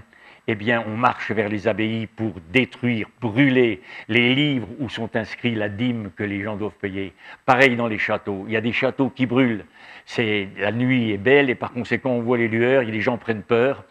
Et tout ça, ça se développe entre le 17-18 juillet et le début du mois d'août. Au mois d'août, dans la nuit du 4 août, un député monte à la tribune et dit « Je propose l'abolition des privilèges ». Là, le système politique avait explosé ici et il apparaissait un nouveau système politique et là, c'est le système social qui s'effrite et par conséquent, la révolution est faite. Non, parce qu'elle est codifiée par la Déclaration des droits de l'homme et du citoyen. Qu'est-ce qui se passe après cela? En France, dans le mois d'octobre, novembre et même au printemps, on va découper les départements et on va dire les départements sont créés de communes, de cantons, de districts et de départements. Il n'y a pas d'arrondissement encore. Et par conséquent, il va se produire la chose suivante. Les citoyens, tous les hommes à l'époque, ont le droit de voter. Et par conséquent, on crée les municipalités. L'administration du territoire français est administrée dans les communes par les citoyens français. Et je connais une histoire, la mère de Proudhon, le grand philosophe de Besançon, la mère de Proudhon, elle se rappelle qu'elle avait vu son père qui allait porter les sacs de blé à l'abbaye d'Assé. Elle avait vu son père qui portait de l'or, des pièces d'or, chez le seigneur du coin. Et elle se rappelait comment, quand il rentrait après, il était effondré, c'était une partie de ce qui permettait de vivre qui s'en allait. Eh bien, elle a dit, mon père, je l'ai vu conseiller municipal. Non seulement il a été citoyen, mais il a été conseiller municipal. Et ça s'est passé dans la France. Ça, c'est la première chose. La deuxième chose qui se passe, c'est une réforme de la justice. Il est dit que tout homme est innocent jusqu'à ce qu'il ait été déclaré coupable. C'est la Déclaration des droits de l'homme, 21 août 1789. Tout homme est présumé innocent jusqu'à ce qu'il ait été coupable. Premièrement. Deuxièmement, quand il y a quelque chose qui est commis, un délit qui est commis, il y a une enquête. Et d'autre part, il y a quelqu'un qui va attaquer le coupable, le suspect. Mais tout homme est le mauvais défenseur de soi-même. Par conséquent, il faut trouver un avocat. Alors, on les payera maintenant, les avocats pour les gens qui sont pauvres, c'est gratuit, mais ça c'est important. On supprime les peines corporelles. Qu'est-ce que c'était les peines corporelles? Ça pouvait être, d'abord, c'est pendant l'enquête, on supprime la torture. Hein, ça c'est, les gens avouaient sous la torture. Ce qui faisait la culpabilité avant, c'était l'aveu. Or, on forçait l'aveu par la torture. Et d'autre part, il se trouve que on va dire, on arrête de mettre les gens au pilori. Hein. Le pilori, c'est des planches, une estrade, et quelqu'un, on lui fait passer les mains dans 2 trous, la tête, et les gens viennent se moquer, viennent lui cracher dessus, et la famille est dans la honte. Et d'autre part, on va arrêter de marquer les punis au fer rouge. On prenait de la braise, on mettait un fer, on l'appliquait, il y avait de la fumée, on entendait la personne crier. Et ça veut dire que la justice, quand elle s'est exercée, eh bien, on n'y touche plus. C'est-à-dire qu'il y a un procès, les juges donnent une punition, le pouvoir judiciaire est différent du pouvoir administratif, du pouvoir exécutif, du pouvoir législatif. La justice, c'est quelque chose qui existe en soi. Et je n'aime pas en France, quand il y a un crime affreux, je n'aime pas que les ministres, les premiers ministres, les députés, les maires disent « on veut que la justice s'exerce, on veut une justice sévère ». Non, il n'y a pas d'adjectif pour la justice. La justice est un absolu et ce n'est pas à des hommes politiques de dire comment il faut punir. Ça, c'est fondamental. Il y a des professionnels et la justice, c'est un absolu.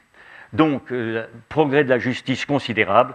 Je termine aussi en disant que Jean-Jacques Rousseau, donc par quoi j'ai commencé, comment se fait-il que tout ce qui s'est fait en 1789 dans l'esprit des Lumières, comment se fait-il que 2 ans plus tard, on dise c'est l'argent qui fera le citoyen?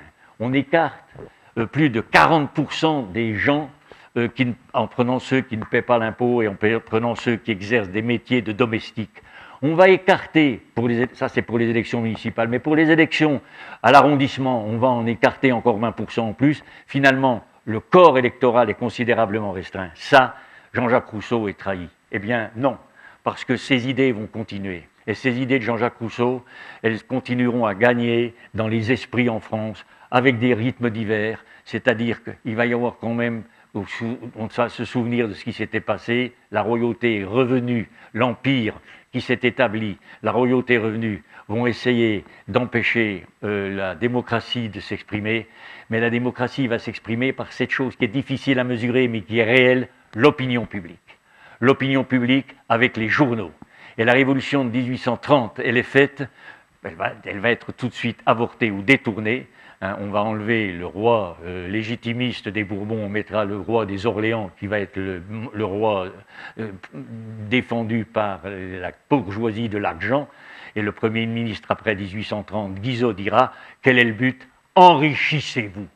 Bon, or, l'esprit de Jean-Jacques Rousseau va subsister, il y a une opinion publique, il y a la presse qui va pouvoir quand même s'exercer, et on dit que la révolution de 1830, elle a été déclenchée par les journalistes, faite par le peuple, usurpée par les banquiers. Elle ne sera pas usurpée en 1848, il y aura une vraie révolution. Ça ne durera pas, le peuple de Paris va se soulever, va être écrasé dans le sang, plus de 8000 morts. C'est Louis-Napoléon Bonaparte qui sera monté au pouvoir par le suffrage universel. Le suffrage universel secrète très facilement des dictateurs ou des despotes. Et c'est seulement en 1870, en 2 temps, que l'esprit de Jean-Jacques Rousseau reviendra, quand le peuple de Paris apprend que l'empereur de France, à la tête des armées françaises, et l'armée de 150 000 hommes est cernée par les troupes prussiennes, et que l'empereur est obligé de rendre son épée, de déposer son épée aux pieds de Frédéric II, auprès de l'empereur, du roi de Prusse, pardon, à ce moment-là, le peuple de Paris réagit. Et il reprend le rythme, il reprend l'événement de la démarche vers l'hôtel de ville, il entre dans l'hôtel de ville, il proclame la République. Mais le peuple de Paris empêchera les Prussiens de prendre Paris. Mais les élections qui auront lieu après sont des élections où la droite, les conservateurs l'emportent. Il y a encore des partisans des légitimistes, il y a encore des partisans des orléanistes et de l'empereur. Et il y a encore ce que j'appelle le parti des évêques, c'est-à-dire les évêques catholiques pour la plupart, exercent un pouvoir considérable en chair. La plupart font des lettres en disant qu'il ne faut pas voter pour ceux qui sont partisans, des partageux, des républicains, que la République n'est pas favorable à la religion. Et c'est seulement en 1875 que la République va apparaître. Les gens qui ont été élus pour l'Assemblée de Bordeaux puis l'Assemblée de Versailles, ils sont réunis et tout d'un coup, il y en a un qui monte à la tribune, Vallon, et on est en train de faire la Constitution, et il dit « Oh, on va mettre une chose, le président de la République est élu par la Chambre des députés et le Sénat. » Ça passe à une voix. La République entre en France avec une seule voix dans la Constitution. Mais il y a encore des conservateurs. En 1877, il y a des élections législatives. C'est les députés républicains qui gagnent. En 1877, il y a des élections municipales. Les plus grandes villes, la plupart des villes moyennes et des bourgs votent républicains. Mais d'autre part, en 1879, il y a des élections au Sénat. Le Sénat, lui, est en train, gagne et passe aussi aux républicains. La Chambre des députés est républicaine, les sénateurs sont républicains, ils élisent un président de la République républicain, Jules Grévy, qui prend comme ministre, Premier ministre, Jules Ferry. Jules Ferry, sous son gouvernement, va voter, dans l'esprit de Jean-Jacques Rousseau, la réforme de l'enseignement, libre, gratuit, démocratique, obligatoire, laïque, gratuit, démocratique, obligatoire. Il va voter la loi sur la légitimité des syndicats, la loi sur la liberté de la presse, la loi sur l'égalité du service militaire, et par la suite, par les instituteurs en France, on va diffuser l'idéal de Jean-Jacques Rousseau.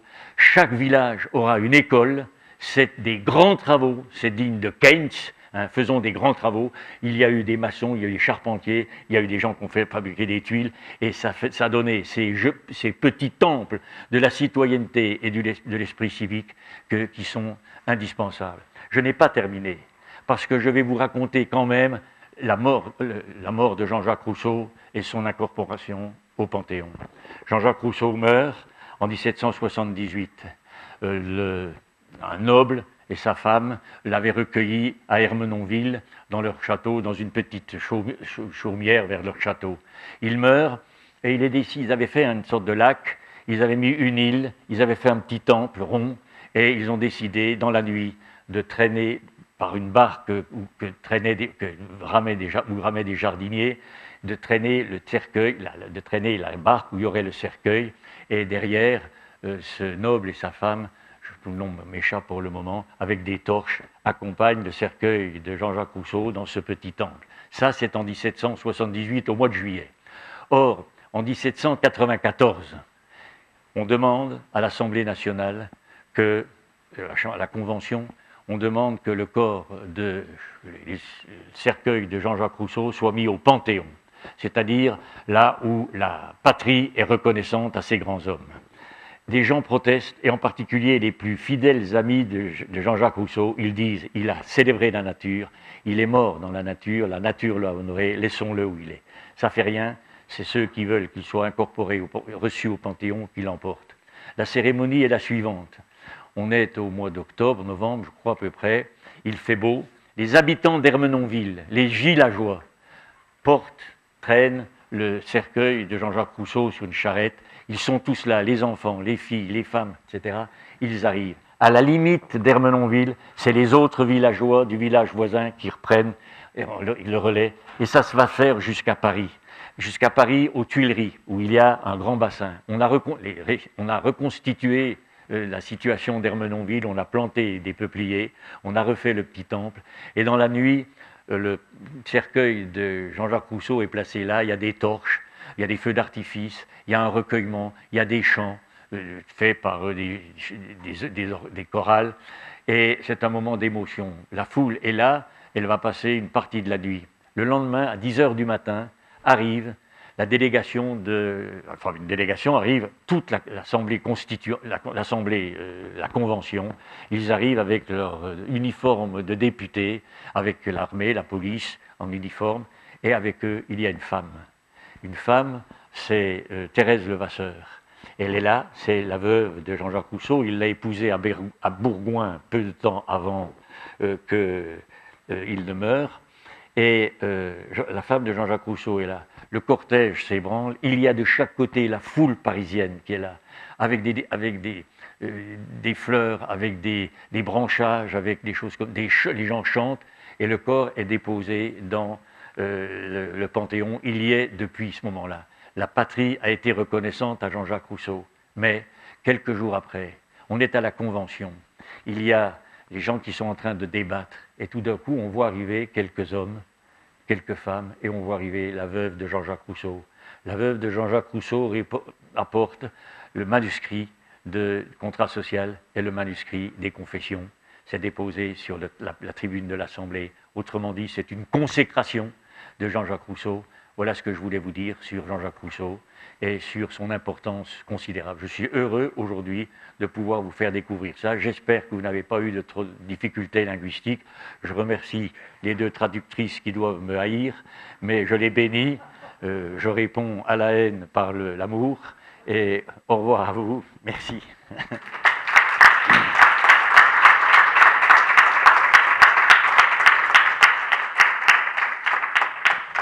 Bien, je voulais évidemment remercier M. Gaston Bordet de cette dissertation encyclopédique, cependant très claire et agréable à suivre.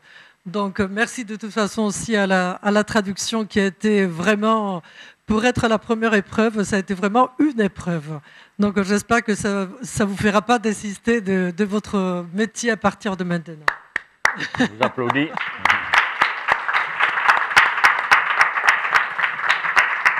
Je ne sais pas si parmi vous, il y aura des gens qui voudraient poser une question. Ou non. C'est vrai qu'il est tard, hein, donc oui. Peut-être c'est le moment d'aller boire en pot dans la cafétéria. Il y a quelqu'un qui voudrait poser une... Hein? Non, ça passait la voix, vous entendiez, non? Si. Ah ben, vous n'avez pas de... Voilà, bien. Merci à tous pour être venus, évidemment. Il y aurait beaucoup de choses à dire et il y aurait beaucoup de points à éclaircir. Hein? Mais... Cependant,